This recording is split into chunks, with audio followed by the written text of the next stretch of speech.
ಪ್ರಿಯ ವಿದ್ಯಾರ್ಥಿಗಳೇ, ಎಲ್ಲರಿಗೂ ಕೂಡ ನಮಸ್ಕಾರ. ನನ್ನ ಹೆಸರು ರವಿ. ನಾನು ಸರ್ಕಾರಿ ಪ್ರಥಮ ದರ್ಜೆ ಕಾಲೇಜು ಚನ್ನಗಿರಿ ಇಲ್ಲಿ ಕನ್ನಡ ವಿಭಾಗದಲ್ಲಿ ಸಹಾಯಕ ಪ್ರಾಧ್ಯಾಪಕನಾಗಿ ಸೇವೆ ಸಲ್ಲಿಸ್ತಾ ಇದ್ದೀನಿ.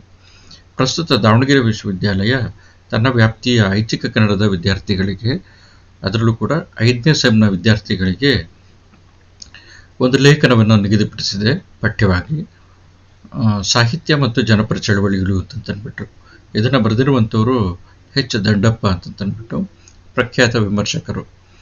ಈ ಎಚ್ ದಂಡಪ್ಪ ಬರೆದಿರುವಂಥ ಸಾಹಿತ್ಯ ಮತ್ತು ಜನಪರ ಚಳವಳಿಗಳು ಅದರ ಹೆಸರಿನಲ್ಲೇ ಹೇಳ್ತಿರುವಂಗೆ 2 ಅಂಶಗಳು ಅಥವಾ 2 ಘಟಕಗಳು ತುಂಬ ಪ್ರಮುಖವಾಗಿರುವಂಥದ್ದು. ಒಂದು ಸಾಹಿತ್ಯ ಅನ್ನುವಂಥದ್ದು, ಮತ್ತೊಂದು ಜನಪರ ಚಳವಳಿಗಳು ಅನ್ನುವಂಥದ್ದು. ಈ ಸಾಹಿತ್ಯ ಅನ್ನುವಂಥದ್ದು ಆ್ಯಕ್ಚುಲಿ ನಾವು ತಿಳ್ಕೊಂಡಿರೋಂಗೆ ಇಂಡಿಪೆಂಡೆಂಟ್ ಆಗಿರುವಂಥದ್ದಲ್ಲ, ಅಂದರೆ ಸ್ವತಂತ್ರವಾಗಿರುವಂಥದ್ದಲ್ಲ. ಅದಕ್ಕೆ ಬೇರೆ ಬೇರೆ ಅನುಭವಗಳು ಬಂದು ಸೇರಿಕೊಂಡು ಕಲ್ಪಕತೆ, ಕವಿಯ ಪ್ರತಿಭೆ ಇವೆಲ್ಲ ಸೇರಿಕೊಂಡು ಒಂದು ಸಾಹಿತ್ಯ ಅನ್ನುವಂಥದ್ದು ನಿರ್ಮಾಣ ಆಗುತ್ತೆ ಒಂದು ನಿರ್ದಿಷ್ಟವಾಗಿರುವಂಥ ರೂಪದಲ್ಲಿ. ಈ ಸಾಹಿತ್ಯ ಬೇರೆ ಬೇರೆ ಬಗೆಯ ಅನುಭವಗಳನ್ನು ತೆಗೆದುಕೊಳ್ಳುವಂಥದ್ದು ಯಾವುದರಿಂದ ಅಂತಂತಂದರೆ ಸಾಮಾಜಿಕವಾಗಿರುವಂಥ ಬದುಕಿನಿಂದ ಅಥವಾ ಸಾಮಾಜಿಕ ವಾಸ್ತವತೆಯಿಂದ. ಮಾರ್ಕ್ಸ್ವಾದಿಗಳು ಸಾಮಾಜಿಕ ಬದುಕನ್ನು ಅಥವಾ ಸಾಮಾಜಿಕವಾಗಿರುವಂಥ ವಸ್ತುಸ್ಥಿತಿಯನ್ನು ಸಾಮಾಜಿಕ ವಾಸ್ತವ ಅಂತ ಕರೀತಾರೆ. ಹಾಗೆಯೇ ಚಳವಳಿಗಳಿಂದನೂ ಕೂಡ ಪಡೆಯುತ್ತೆ. ಜನಪರ ಚಳವಳಿಗಳು ಸಾಹಿತ್ಯದ ಬಹುಮುಖ್ಯವಾಗಿರುವಂಥ ಪ್ರೇರಣೆಯಾಗಿ ಮೊದಲಿಂದನೂ ಕೂಡ ಕಂಡುಬಂದಿದೆ. ಈ ವಿಷಯವನ್ನು ತೆಗೆದುಕೊಂಡು ಎಚ್ ದಂಡಪ್ಪ ಅವರು ತಮ್ಮ ಲೇಖನದಲ್ಲಿ ಚರ್ಚೆ ಮಾಡೋದಕ್ಕೆ ಪ್ರಾರಂಭಿಸ್ತಾರೆ. ಈಗ ನಾವು ಪ್ರಾರಂಭದಲ್ಲಿ ಈ ಸಾಹಿತ್ಯ ಅನ್ನುವಂಥದ್ರ ಬಗ್ಗೆ ನಾವು ಚರ್ಚೆ ಮಾಡೋದಕ್ಕೆ ಪ್ರಯತ್ನ ಪಡ್ಬೋದು. ಸಾಹಿತ್ಯ ಆ್ಯಕ್ಚುಲಿ ಒಂದು ಸಾಂಸ್ಕೃತಿಕ ಪ್ರಕ್ರಿಯೆ ಅಂತಂದ್ಬಿಟ್ಟು ಹೇಳಲಾಗಿದೆ. ಸಾಹಿತ್ಯ ಮತ್ತು ಸಂಸ್ಕೃತಿ ಅನ್ನುವಂಥದ್ದು 2 ಅಂಶಗಳು ಇಲ್ಲಿ ಕಂಡು ಬರ್ತಾ ಇದೆ. ಸಾಹಿತ್ಯ ಒಂದು ಸಾಂಸ್ಕೃತಿಕವಾಗಿರುವಂಥ ಪ್ರಕ್ರಿಯೆ ಅಂತಂದ್ಬಿಟ್ಟು, ಸಂಸ್ಕೃತಿ ಒಳಗಡೆ ಸುಮಾರು ಅಂಶಗಳು ಕಂಡುಬರ್ತವೆ. ಮನುಷ್ಯ ತನ್ನ ಬದುಕಿನ ಆರಂಭದಿಂದ ಇದುವರೆಗೂ ಕೂಡ ಸಾಧಿಸ್ಕೊಂಡು ಬಂದಿರೋದೆಲ್ಲ ಸಂಸ್ಕೃತಿಯ ವಿಕಾಸನೇ. ಈ ಸಂಸ್ಕೃತಿಯ ವಿಕಾಸದ ಒಂದು ಭಾಗನೇ ಏನು ಅಂತಂದರೆ ಸಾಹಿತ್ಯ. ಈ ಸಂಸ್ಕೃತಿಯ ವಿಕಾಸದ ಭಾಗದಲ್ಲಿ ಸಾಹಿತ್ಯ ಇದೆ, ನೃತ್ಯ ಇದೆ, ರಾಜಕೀಯ ಇದೆ, ಶಿಕ್ಷಣ ಇದೆ, ಧರ್ಮ ಇದೆ, ಭಾಷೆ ಇದೆ. ಇವೆಲ್ಲನೂ ಕೂಡ ಸಂಸ್ಕೃತಿಯ ಬೇರೆ ಬೇರೆ ಅಂಗಗಳು. ಇವುಗಳಲ್ಲಿ ಸಾಹಿತ್ಯನೂ ಕೂಡ ಒಂದು. ಸೊ ಹಾಗಾಗಿ ಸಾಹಿತ್ಯ ಸಂಸ್ಕೃತಿಯನ್ನು ಏನು ಮಾಡುತ್ತೆ ಅಂತಂದರೆ ತನ್ನಲ್ಲಿ ಪ್ರತಿಬಿಂಬಿಸುತ್ತೆ ಮತ್ತು ಪ್ರತಿಬಿಂಬಿಸುತ್ತೆ. ಸಾಹಿತ್ಯ ಹೊರಗಡೆ ಸಂಸ್ಕೃತಿ ಹೆಂಗೆ ತನಗೆ ಕಾಣ್ತಾ ಇದೆ ಮತ್ತು ಸಾಹಿತ್ಯ ಅನ್ನುವಂಥದ್ದು ಹೇಗಿರಬೇಕು ಅನ್ನುವಂಥದ್ದನ್ನು ಒಂದು ದೃಷ್ಟಿಕೋನದ ಮುಖಾಂತರ ಮಂಡಿಸುವಂಥ ಒಂದು ಪ್ರಯತ್ನವನ್ನು ಮಾಡುತ್ತೆ ಯಾವಾಗಲೂ ಕೂಡ. ಆದ್ದರಿಂದ ಈ ಸಾಹಿತ್ಯ ಅನ್ನುವಂಥದ್ದು ಸಂಸ್ಕೃತಿಯ ಒಂದು ಅಂಗ ಆದ್ರೂ ಕೂಡ ಅದು ಸಂಸ್ಕೃತಿ ಅನ್ನುವಂಥದ್ದು ಹೇಗೆ ರೂಪು ತಾಳಬೇಕು, ಹೇಗೆ ವಿಕಾಸಗೊಳ್ಳಬೇಕು ಮತ್ತು ಯಾವ ದಿಕ್ಕಿನಲ್ಲಿ ಅದು ಸಾಗಬೇಕು ಅಂತಂತ ಹೇಳುವಂಥ ಒಂದು ಮೇಲ್ಸ್ತರದ ರಚನೆಯಾಗಿರುತ್ತೆ ಸಾಹಿತ್ಯ ಅನ್ನುವಂಥದ್ದು. ಈ ಸಾಹಿತ್ಯ ಅನ್ನುವಂಥದ್ದು ನಾನು ಆಗಲೇ ಹೇಳ್ದಂಗೆ ಅದು ಸ್ವತಂತ್ರವಾಗಿರುವಂಥ ರಚನೆ ಅಲ್ಲ. ಸಾಹಿತ್ಯ ಅನ್ನುವಂಥದ್ದು ಸಂಸ್ಕೃತಿಯಿಂದ ಪ್ರಭಾವಿತವಾಗಿರುತ್ತೆ. ಸಂಸ್ಕೃತಿಯ ಒಂದು ಭಾಗ ಸಮಾಜನೂ ಕೂಡ ಆಗಿರುತ್ತೆ. ಈ ಸಮಾಜದಲ್ಲಿ ಕೆಲವೊಂದು ಸತಿ ಅಸಮತೋಲನಗಳು ಏರ್ಪಡ್ತವೆ. ಈ ಸಮಾಜದ ಅಸಮತೋಲನಗಳು ಉಂಟಾದಂಥ ಸಂದರ್ಭದಲ್ಲಿ, ಸಮಾಜದಲ್ಲಿ ಏರುಪೇರುಗಳು ಉಂಟಾದಂಥ ಸಂದರ್ಭದಲ್ಲಿ ಸಾಹಿತ್ಯದಲ್ಲೂ ಕೂಡ ಅದರ ಪ್ರತಿಬಿಂಬವನ್ನು ನಾವು ಕಾಣೋದಕ್ಕೆ ಸಾಧ್ಯ ಆಗುತ್ತೆ. ಸಮಾಜದ ಏರುಪೇರು ಅಂತಂತಂದರೆ ಏನು ಅಂತಂತಂದರೆ ಸಮಾಜದಲ್ಲಿ ಕಂಡುಬರುವಂಥ ಜಾತಿ ವ್ಯವಸ್ಥೆ ಇರ್ಬೋದು, ಸಮಾಜದಲ್ಲಿ ಕಂಡುಬರುವಂಥ ವರ್ಗದ ಅಂತರ ಅನ್ನುವಂಥದ್ದು ಇರ್ಬೋದು. ವರ್ಗದ ಅಂತಂತಂದರೆ ಶ್ರೀಮಂತರು ಮತ್ತು ಬಡವರು ಅನ್ನುವಂಥ ಈ ಥರದ ಒಂದು ಅಂತರ ಇರುತ್ತಲ್ಲ, ಈ ಥರದ ಅಂತರ ಅಂದರೆ ಮೇಲು ಮತ್ತು ಕೆಳಗಿನ, ಅಂದರೆ ಉಳ್ಳವರು ಮತ್ತು ಇಲ್ಲದೇ ಇರುವಂಥವರು, ಅಥವಾ ಜಾತಿ ಶ್ರೇಷ್ಠರು ಅಥವಾ ಜಾತಿಯಲ್ಲಿ ಕನಿಷ್ಠರು ಅನ್ನುವಂಥ ಕೆಲವು ಅಂಶಗಳು ಏನು ನಮ್ಮಲ್ಲಿ ವರ್ತಮಾನದಲ್ಲಿ ನಾವು ಕಾಣ್ತೀವಿ. ಈ ಥರದ ಅಂಶಗಳು ಇವು ಸಾಮಾಜಿಕವಾಗಿರುವಂಥ ಏರುಪೇರುಗಳು. ರಾಜಕೀಯವಾಗಿರುವಂಥ ಸ್ಥಿತ್ಯಂತರಗಳು ಅಂದರೆ ರಾಜಕೀಯವಾಗಿರುವಂಥ ಅಧಿಕಾರ ಶಕ್ತಿ ಕೆಲವರಲ್ಲಿ ಕೇಂದ್ರೀಕೃತವಾಗಿರುತ್ತೆ, ಕೆಲವರಲ್ಲಿ ರಾಜಕೀಯ ಪ್ರಾತಿನಿಧೀಕರಣ ಅನ್ನುವಂಥದ್ದು ಇಲ್ಲದೆ ಇರುವಂಥದ್ದು.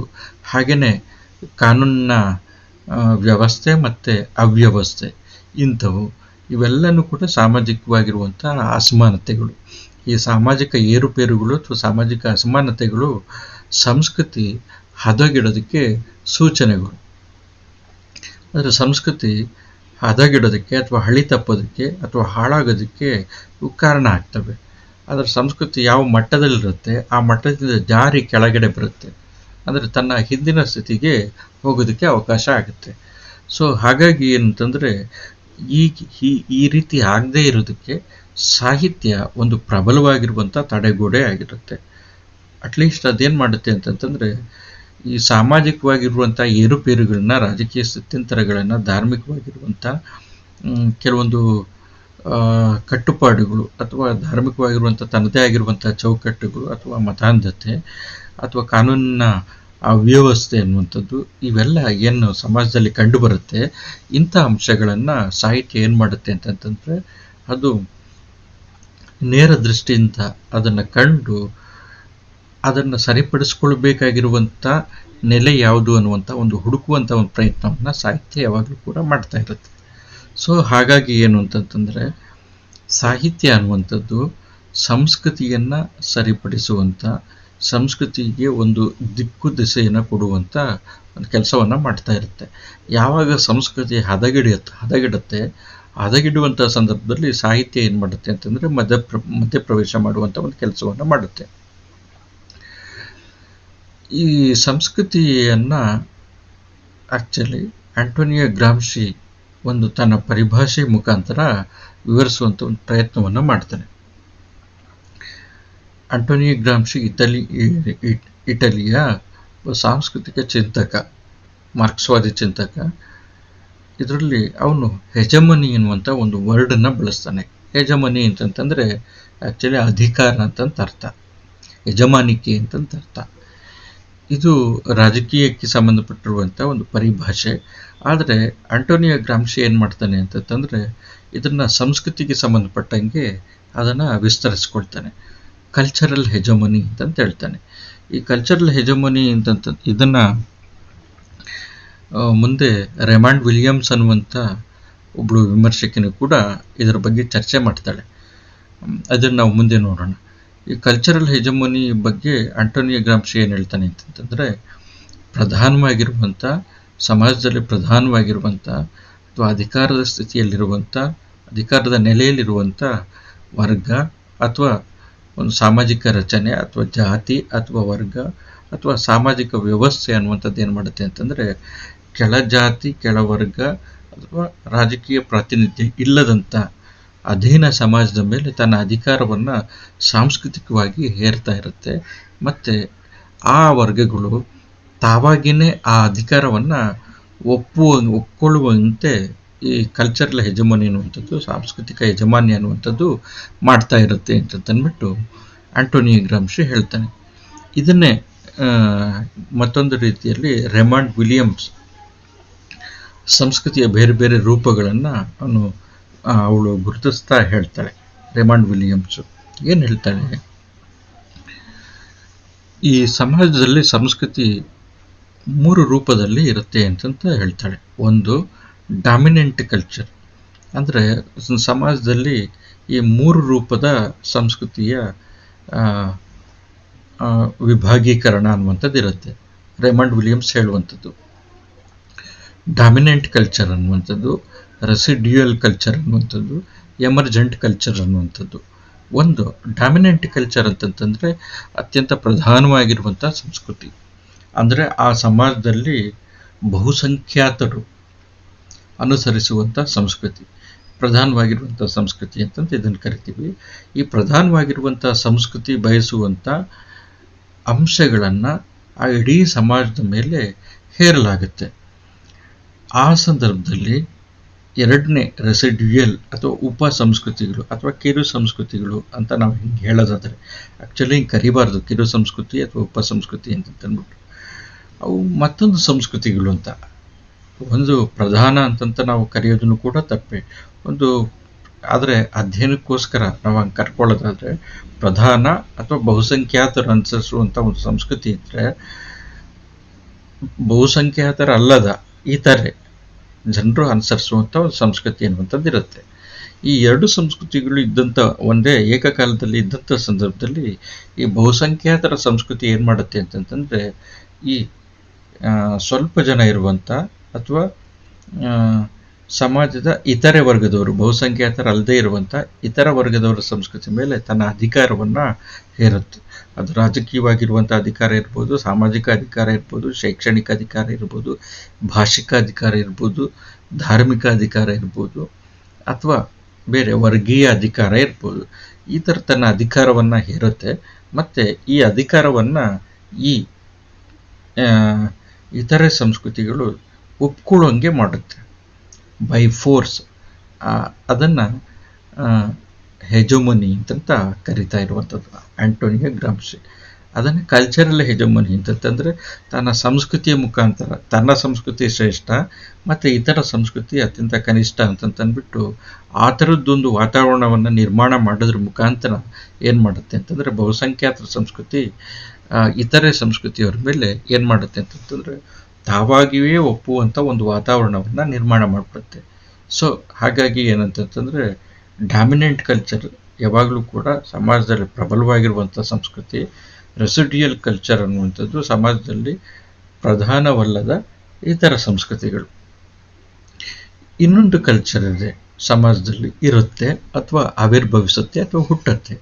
ಆ ಸಂಸ್ಕೃತಿ ಏನು ಅಂತಂದರೆ ಎಮರ್ಜೆಂಟ್ ಕಲ್ಚರ್. ನೋಡ್ರಿ, ಇಲ್ಲಿ ಡಾಮಿನೆಂಟ್ ಕಲ್ಚರ್ ಮತ್ತು ರೆಸಿಡಿಯಲ್ ಕಲ್ಚರ್ ಅಂತ ತಂದ್ಬಿಟ್ಟು ಎರಡು ಕಲ್ಚರ್ನ ವಿಭಾಗೀಕರಣವನ್ನು ನಾನು ಹೇಳಿದೆ.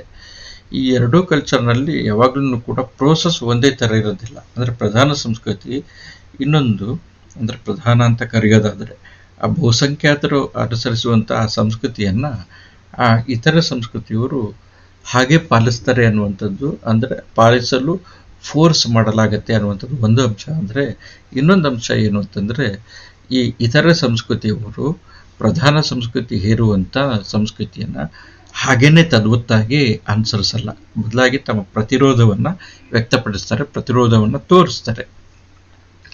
ಹೀಗೆ ಅಥವಾ ಈ ಇತರ ಸಂಸ್ಕೃತಿಯವರ ಕೆಲವು ಅಂಶಗಳನ್ನು ಈ ಬಹುಸಂಖ್ಯಾತರ ಸಂಸ್ಕೃತಿ ಕೆಲವು ಅಂಶಗಳನ್ನು ಸ್ವೀಕರಿಸ್ಬೋದು. ಈ ಪ್ರಕ್ರಿಯೆಯೂ ಕೂಡ ನಡೀತಾ ಇರುತ್ತೆ. ಸೊ ಹಾಗಾಗಿ ಏನು ಅಂತಂತಂದರೆ, ಬಹುಸಂಖ್ಯಾತರ ಸಂಸ್ಕೃತಿ ಮತ್ತು ಇತರರ ಸಂಸ್ಕೃತಿ ಅನ್ನುವಂಥದ್ದು ಇರುತ್ತಲ್ಲ, ಅಂದರೆ ಕಡಿಮೆ ಜನ ಫಾಲೋ ಮಾಡುವಂಥ ಸಂಸ್ಕೃತಿ ಇರುತ್ತಲ್ಲ, ಈ ಎರಡೂ ಸಂಸ್ಕೃತಿಗಳ ಮಧ್ಯೆ ಒಂದು ಘರ್ಷಣೆ ಅಥವಾ ಹೊಂದಾಣಿಕೆ ಅಥವಾ ಸಾಮ್ಯತೆ ಅಥವಾ ಅನುರೂಪತೆ ಇವೆಲ್ಲ ಸೇರಿಕೊಂಡು ಹೊಸ ಬಗೆಯ ಸಂಸ್ಕೃತಿ ಎನ್ನುವಂಥದ್ದು ರೂಪುಗೊಳ್ಳುತ್ತೆ ಸಮಾಜದಲ್ಲಿ. ಈ ಹೊಸ ಬಗೆಯ ಸಂಸ್ಕೃತಿ ರೂಪುಗೊಂಡು ಹೊಸ ಬಗೆಯ ಸಾಹಿತ್ಯಕ್ಕೆ ಕಾರಣ ಆಗುತ್ತೆ. ಇದನ್ನೇ ಅಂದರೆ ಪ್ರಧಾನ ಮತ್ತು ಅಧೀನ ಅನ್ನುವಂಥ ಅಥವಾ ರೆಸಿಡಿಯಲ್ ಅನ್ನುವಂಥದ್ದನ್ನು ಸಾಮಾನ್ಯವಾಗಿ ಪ್ರಮುಖ ಸಂಸ್ಕೃತಿ ಅಥವಾ ಕೆಳ ಸಂಸ್ಕೃತಿ ಅಂತಂತಂದ್ಬಿಟ್ಟು ಕರೆಯಲಾಗಿದೆ. ಪ್ರಮುಖ ಸಂಸ್ಕೃತಿ ಮತ್ತು ಕೆಳ ಸಂಸ್ಕೃತಿ ಅನ್ನುವಂಥದ್ದು ಆ ರೀತಿ ನಾವು ಕರೆಯೋದಕ್ಕೆ ಹೊರಟಂಥ ಸಂದರ್ಭದಲ್ಲೇ ಪ್ರಮುಖವಾಗಿರುವಂಥದ್ದು ಶ್ರೇಷ್ಠ, ಕೆಳ ಅನ್ನುವಂಥದ್ದು ಕನಿಷ್ಠ ಅನ್ನುವಂಥ ಒಂದು ಕಾನ್ಸೆಪ್ಟ್ ನಮ್ಮ ಮನಸ್ಸಿನಲ್ಲಿ ಬಂದ್ಬಿಡುತ್ತೆ. ಆದರೆ ಅದು ಆ್ಯಕ್ಚುಲಿ ಆ ಥರ ಅಲ್ಲ. ಪ್ರಧಾನವಾಗಿರುವಂಥ ಸಂಸ್ಕೃತಿ ಅಥವಾ ಪ್ರಮುಖ ಸಂಸ್ಕೃತಿ ಅಂತಂದರೆ ಸಮಾಜದಲ್ಲಿರುವಂಥ ಒಂದು ಬಹುಸಂಖ್ಯಾತ ವರ್ಗ ಅನುಸರಿಸುವಂಥ ಸಂಸ್ಕೃತಿ. ಕೆಳ ಸಂಸ್ಕೃತಿ ಅಂತಂದರೆ ಬಹುಸಂಖ್ಯಾತರಲ್ಲದ ಇತರರು ಅನುಸರಿಸುವಂಥ ಸಂಸ್ಕೃತಿ. ಆದರೆ ಎರಡರ ನಡುವೆ ಸಂಘರ್ಷ ಅನ್ನುವಂಥದ್ದು, ಬಹುಸಂಖ್ಯಾತರು ತಮ್ಮ ಅಧಿಕಾರದ ಬಲದಿಂದ ಏನು ಮಾಡ್ತಾರೆ ಅಂತಂತಂದರೆ ಈ ಇತರ ಸಂಸ್ಕೃತಿಯವರ ಮೇಲೆ ಅಧಿಕಾರ ನಡೆಸುವಂಥ ಒಂದು ಕೆಲಸವನ್ನು ಮಾಡ್ತಾರೆ. ಜೇಮ್ಸ್ ಫರ್ನಾಂಡಿಸ್ ಅನ್ನುವಂಥವನು ಒಬ್ಬ ಪಾಶ್ಚಾತ್ಯ ವಿದ್ವಾಂಸ ಅದನ್ನು ಈ ರೀತಿ ಹೇಳೋದಕ್ಕೆ ಪ್ರಯತ್ನ ಪಡ್ತಾನೆ. ಸಾಮಾಜಿಕವಾಗಿರುವಂಥ ಮತ್ತು ಸಾಂಸ್ಕೃತಿಕವಾಗಿರುವಂಥ ಸಂಘರ್ಷ ಸಾಹಿತ್ಯ ಕೃತಿಗಳಲ್ಲಿ ಮೂಡಿ ಬರ್ತಾ ಇರುತ್ತೆ. ಅಂದರೆ ಸಂಸ್ಕೃತಿಗಳ ನಡುವೆ ನಡೆಯುವಂಥ ಈ ರೀತಿಯಾಗಿರುವಂಥ ಸಂಘರ್ಷ ಇದೆಯಲ್ಲ, ಈ ಸಂಘರ್ಷಗಳ ಚಿತ್ರಣ ಗೊತ್ತಿದ್ದೋ ಗೊತ್ತಿಲ್ಲದೆಯೋ, ಉದ್ದೇಶಪೂರ್ವಕವಾಗಿಯೋ ಅಥವಾ ಅನುದ್ದೇಶವಾಗಿಯೋ ಸಾಹಿತ್ಯ ಕೃತಿಗಳಲ್ಲಿ ಅವು ಮೂಡ್ತಾ ಬರ್ತಾ ಇರ್ತವೆ. ಅಂದರೆ ಸಾಹಿತ್ಯ ಕೃತಿಗಳಲ್ಲಿ ಅವು ದಾಖಲಾಗ್ತವೆ ಅಂತ ಹೇಳ್ತಾನೆ ಜೇಮ್ಸ್ ಫರ್ನಾಂಡಿಸ್ ಅನ್ನುವಂಥವನು. ಅಂದರೆ ಸಾಮಾಜಿಕವಾಗಿರುವಂಥ ಅಥವಾ ಸಾಂಸ್ಕೃತಿಕವಾಗಿರುವಂಥ ಸಂಘರ್ಷ ಅಥವಾ ಹೊಂದಾಣಿಕೆ ಅಥವಾ ಸಾಮ್ಯತೆ ಅನ್ನುವಂಥದ್ದು ಸಾಹಿತ್ಯ ಕೃತಿಗಳಲ್ಲಿ ಮೂಡಿಬರುತ್ತೆ. ಯಾಕಾಗಿ ಹಿಂಗಾಗುತ್ತೆ ಅಂತಂತಂದರೆ, ಅವನು ಒಂದು ಮಾತು ಹೇಳ್ತಾನೆ. ಏನು ಅಂತಂತಂದರೆ, ಈಗ ಸಮಾಜಶಾಸ್ತ್ರಜ್ಞರು ಸಮಾಜವನ್ನು ಅಧ್ಯಯನ ಮಾಡ್ತಾರೆ, ಅಥವಾ ರಾಜಕೀಯ ಶಾಸ್ತ್ರಜ್ಞರು ರಾಜಕೀಯವಾಗಿರುವಂಥ ಅಂಶಗಳನ್ನು ಅಧ್ಯಯನ ಮಾಡ್ತಾರೆ. ಹಾಗೆ ಬೇರೆ ಬೇರೆ ಜ್ಞಾನಶಿಸ್ತುಗಳವರು ಆಯಾ ಜ್ಞಾನಶಿಸ್ತುಗಳ ಮೂಲಕ ಸಮಾಜವನ್ನು ಅಧ್ಯಯನ ಮಾಡುವಂಥ ಒಂದು ಕೆಲಸದಲ್ಲಿ ತೊಡಗ್ತಾರೆ. ಆದರೆ ಒಬ್ಬ ಸಾಹಿತಿ ಏನು ಮಾಡ್ತಾನೆ ಅಂತಂದರೆ, ಇವೆಲ್ಲನೂ ಕೂಡ ಸೇರಿ, ಅಂದರೆ ಸಮಾಜದಲ್ಲಿ ನಡೆಯುವಂಥ ಒಂದು ಒಟ್ಟಾರೆ ವ್ಯವಸ್ಥೆಯನ್ನು, ಸಮಾಜದಲ್ಲಿ ನಡೆಯುವಂಥ ಬೇರೆ ಬೇರೆ ಬಗೆಯ ಚಲನವಲನಗಳನ್ನ ಅಥವಾ ಚಲನಶೀಲತೆಯನ್ನು ಅವನೇನು ಮಾಡ್ತಾನೆ, ಅಥವಾ ಪ್ರಕ್ರಿಯೆಯನ್ನು ಏನು ಮಾಡ್ತಾನೆ ಅಂತಂದರೆ ಸಾಹಿತ್ಯ ರೂಪದಲ್ಲಿ ರೀತಿ ಸಮಗ್ರವಾಗಿ ತರುವಂಥ ಒಂದು ಪ್ರಯತ್ನವನ್ನು ಮಾಡ್ತಾನೆ. ಅಲ್ಲಿ ಆ ಸಾಹಿತ್ಯದಲ್ಲಿ ರಾಜಕೀಯ ಅಂಶ ಇರುತ್ತೆ, ಕೌಟುಂಬಿಕ ಅಂಶ ಇರುತ್ತೆ, ಸಾಮಾಜಿಕ ಅಂಶ ಇರುತ್ತೆ, ಅಥವಾ ಸಾಂಸ್ಕೃತಿಕ ಅಂಶ ಇರುತ್ತೆ. ಎಲ್ಲನೂ ಕೂಡ ಒಟ್ಟಂದದಲ್ಲಿ ಬಂದು ಬೆಳೆಯಿಸ್ಬಿಡುತ್ತೆ. ಸೊ ಹಾಗಾಗಿ ಸಾಹಿತ್ಯದಲ್ಲಿ ಒಂದು ತುಂಬ ಪ್ರಮುಖವಾಗಿರುವಂಥ ಅಂಶ ಏನು ಕಂಡುಬರುತ್ತೆ ಅಂತಂತಂದರೆ, ಅದು ಸಮಾಜದಲ್ಲಿರುವಂಥ ಸಂಘರ್ಷವನ್ನು, ಸಮಾಜದಲ್ಲಿರುವಂಥ ಸಾಮರಸ್ಯವನ್ನು, ಸಮಾಜದಲ್ಲಿರುವಂಥ ಅನುನಯವನ್ನು ಅಥವಾ ಸಂಸ್ಕೃತಿಯಲ್ಲಿರುವಂಥ ಈ ಸಂಘರ್ಷ, ಸಾಮರಸ್ಯ, ಅನುನಯವನ್ನು ಅದು ತನ್ನದೇ ಆಗಿರುವಂಥ ರೀತಿಯಲ್ಲಿ ದಾಖಲಿಸುತ್ತೆ ಅಂತಂದ್ಬಿಟ್ಟು. ಯಾಕೆ ಹಿಂಗಾಗುತ್ತೆ ಅನ್ನುವಂಥದ್ದು ಒಂದು ಪ್ರಶ್ನೆಯನ್ನು ನಾವು ಇಟ್ಕೊಂಡ್ರೆ, ಸಾಹಿತ್ಯವನ್ನು ನಿರ್ಮಾಣ ಮಾಡುವಂಥವನು ಸಾಹಿತಿ, ಸಾಹಿತ್ಯವನ್ನು ರಚನೆ ಮಾಡುವಂಥವನು ಸಾಹಿತಿ. ಈ ಸಾಹಿತಿ ಸಂಸ್ಕೃತಿಯಿಂದ ಅಥವಾ ಸಮಾಜದಿಂದ ಹೊರಗಡೆ ಇರೋದಿಲ್ಲ, ಸಂಸ್ಕೃತಿಯ ಒಳಗಡೆ ಇರ್ತಾನೆ ಅಥವಾ ಸಮಾಜದ ಒಳಗಡೆ ಇರ್ತಾನೆ. ಸಮಾಜದ ಪರಿಸರ ಅನ್ನುವಂಥದ್ದು ಸಾಹಿತ್ಯ ಪ್ರಜ್ಞೆಯನ್ನು, ಸಾಹಿತ್ಯನೂ ಕೂಡ ಒಬ್ಬ ಸಮಾಜದಲ್ಲಿರುವಂಥ ಒಬ್ಬ ವ್ಯಕ್ತಿಯಾಗಿರುವಂಥ ಕಾರಣದಿಂದ ಸಮಾಜ ಅನ್ನುವಂಥದ್ದು ವ್ಯಕ್ತಿ ಪ್ರಜ್ಞೆಯನ್ನು ನಿಯಂತ್ರಿಸ್ತಾ ಇರುತ್ತೆ ಮತ್ತು ನಿರ್ಧರಿಸ್ತಾ ಇರುತ್ತೆ. ಸಾಹಿತ್ಯನೂ ಕೂಡ ಒಬ್ಬ ವ್ಯಕ್ತಿಯಾಗಿರುವಂಥ ಕಾರಣದಿಂದ ಅವನ ಪ್ರಜ್ಞೆಯನ್ನು ಅಥವಾ ಅವನ ವ್ಯಕ್ತಿತ್ವವನ್ನು ಈ ಸಮಾಜ ಅಥವಾ ಸಾಮಾಜಿಕ ಪರಿಸರ ಅನ್ನುವಂಥದ್ದು ನಿಯಂತ್ರಿಸ್ತಾ ಇರುತ್ತೆ. ಸಾಮಾಜಿಕವಾಗಿರುವಂಥ, ಸಾಂಸ್ಕೃತಿಕವಾಗಿರುವಂಥ ಆಗು ಹೋಗುಗಳನ್ನು ಈ ಸಾಹಿತಿ ಆಗಿರುವಂಥವನು ಅತ್ಯಂತ ಸೂಕ್ಷ್ಮವಾಗಿ ಪರಿಗಣಿಸುವಂಥ ಕಾರಣದಿಂದ, ಸೂಕ್ಷ್ಮವಾಗಿ ಅವಲೋಕಿಸುವಂಥ ಕಾರಣದಿಂದ ಅವನು ಏನು ಮಾಡ್ತಾನೆ ಅಂತಂತಂದರೆ, ಇರುವಂಥ ಸಮಾಜದಲ್ಲಿ ಆಗ್ತಾ ಇರುವಂಥ ಬದಲಾವಣೆಗಳನ್ನು ಅತ್ಯಂತ ಸೂಕ್ಷ್ಮ ರೀತಿಯಲ್ಲಿ ಗಮನಿಸ್ತಾ ಇರ್ತಾನೆ. ಅದನ್ನು ಗಮನಿಸ್ಬಿಟ್ಟು ಸಾಹಿತ್ಯದಲ್ಲಿ ದಾಖಲು ಮಾಡುವಂಥ ಒಂದು ಕೆಲಸವನ್ನು ಮಾಡ್ತಾನೆ. ಸೊ ಹಾಗಾಗಿ ಏನು ಅಂತಂತಂದರೆ, ಸಾಹಿತಿ ಅನ್ನುವಂಥವ್ರು ತನ್ನ ಪ್ರಜ್ಞೆಯ ಕಾರಣದಿಂದ ಅತ್ಯಂತ ವಿಶಿಷ್ಟನಾಗಿರುವಂಥ ವ್ಯಕ್ತಿ. ಮತ್ತು ಈ ಪ್ರಜ್ಞೆ ಅನ್ನುವಂಥದ್ದು ರೂಪುಗೊಳ್ಳುವಂಥದ್ದು ಸಮಾಜದಲ್ಲಿ ಅನ್ನುವಂಥದ್ದು ಮುಖ್ಯವಾಗಿರುವಂಥ ಅಂಶ. ಸೊ ಹಾಗಾಗಿ ಸಮಾಜದಿಂದ ವ್ಯಕ್ತಿಯ ಪ್ರಜ್ಞೆ ಅನ್ನುವಂಥದ್ದು ರೂಪುಗೊಳ್ಳುವಂಥ ಪ್ರಕ್ರಿಯೆ ಅನ್ನುವಂಥದ್ದು ನಾವು ಮನಸ್ಸಲ್ಲಿ ಇಟ್ಕೊಂಡ್ರೆ, ಈ ಸಮಾಜ ಅನ್ನುವಂಥದ್ದು ಒಬ್ಬ ವ್ಯಕ್ತಿಯಿಂದ ನಿರ್ಮಾಣ ಆಗಿರುವಂಥದ್ದಲ್ಲ. ಸಮಾಜ ಅನ್ನುವಂಥದ್ದು ಹಲವಾರು ವ್ಯಕ್ತಿಗಳು, ಹಲವಾರು ಪಂಗಡಗಳು, ಹಲವಾರು ಸಮುದಾಯಗಳು ಸೇರಿ ನಿರ್ಮಾಣ ಆಗಿರುವಂಥ ಒಂದು ಸಾಮಾಜಿಕವಾಗಿರುವಂಥ ಒಂದು ವ್ಯವಸ್ಥೆ ಅದು. ಸೊ ಹಾಗಾಗಿ ಏನಂತಂದರೆ, ಸಮಾಜದಲ್ಲಿ ಒಂದು ಸಂಸ್ಕೃತಿ, ಸಮಾಜದಲ್ಲಿ ಅಂದರೆ ಒಂದು ಅಥವಾ ಹಲವು ಸಂಸ್ಕೃತಿಗಳು ಅಥವಾ ಹಲವು ಸಮುದಾಯಗಳು, ಹಲವು ಪಂಗಡಗಳು ರೂಪುಗೊಂಡು ಒಂದು ರೀತಿಯ ಚಿಂತನೆ ಅನ್ನುವಂಥದ್ದು ಅಥವಾ ಹಲವು ರೀತಿಯ ಚಿಂತನಾ ಗುಚ್ಛ ಅನ್ನುವಂಥದ್ದು ಏರ್ಪಡಬೇಕು ಅಂತಂದರೆ, ಅದಕ್ಕೆ ಸಮುದಾಯದ ಎಲ್ಲ ವ್ಯಕ್ತಿಗಳ ಚಿಂತನಾಧಾರೆಗಳು ಬಂದು ಸೇರಬೇಕಾಗತ್ತೆ. ಅದರಲ್ಲಿ ಸಾಹಿತಿನೂ ಕೂಡ ಒಬ್ಬ. ಸೊ ಹಾಗಾಗಿ ಇಡೀ ಸಮಾಜದ, ಇಡೀ ಸಂಸ್ಕೃತಿಯ ಚಿಂತನೆಯ ಮೊತ್ತ ಏನಿರುತ್ತೆ, ಆ ಚಿಂತನೆಯ ಮೊತ್ತದ ಒಂದು ಅಂಶ ಸಾಹಿತಿನೂ ಕೂಡ. ಸೊ ಹಾಗಾಗಿ ಏನಂತಂದರೆ, ಸಮಾಜದಿಂದ ಸಾಹಿತಿ ಬೇರೆ ಆಗಿರುವಂಥವನಲ್ಲ, ಸಮಾಜದ ಒಂದು ಅಂಶನೇ ಸಾಹಿತಿನೂ ಆಗಿರ್ತಾನೆ ಅಥವಾ ಸಂಸ್ಕೃತಿಯ ಒಂದು ಅಂಶನೇ ಸಾಹಿತಿನೂ ಕೂಡ ಆಗಿರ್ತಾನೆ. ಹಾಗಾಗಿ ಸಾಹಿತ್ಯ ಪ್ರಜ್ಞೆ ಅನ್ನುವಂಥದ್ದು ಮೂಡುವಂಥದ್ದು ಸಮಾಜದಿಂದ ಅಥವಾ ಸಮಾಜದ ಒಂದು ರೂಪ ಆಗಿರುವಂಥ ಸಂಸ್ಕೃತಿಯಿಂದ. ಸೊ ಹಾಗಾಗಿ ಸಾಹಿತಿ ನಿರ್ಮಾಣ ಮಾಡುವಂಥ ಸಾಹಿತ್ಯ ಅನ್ನುವಂಥದ್ದು ಅವನ ಸ್ವಂತ ವ್ಯಕ್ತಿತ್ವದ ಪ್ರತಿಫಲ ಅಲ್ಲದೆ ಸಾಮಾಜಿಕ ಪ್ರಜ್ಞೆಯ ಒಂದು ಫಲ ಆಗಿರುತ್ತೆ. ಇದು ತುಂಬ ಮುಖ್ಯವಾಗಿರುವಂಥ ಅಂಶ. ಇದನ್ನೇ ಮಾರ್ಕ್ಸ್ ಮತ್ತು ಏಂಜಲ್ಸ್ ಏನು ಹೇಳ್ತಾರೆ ಅಂತಂದ್ರೆ, ಏಂಜಲ್ಸ್ ಅಂತಾರೆ ಅಥವಾ ಎಂಗೆಲ್ಸ್ ಅಂತಂತನೂ ಕೂಡ ಕರೀತಾರೆ.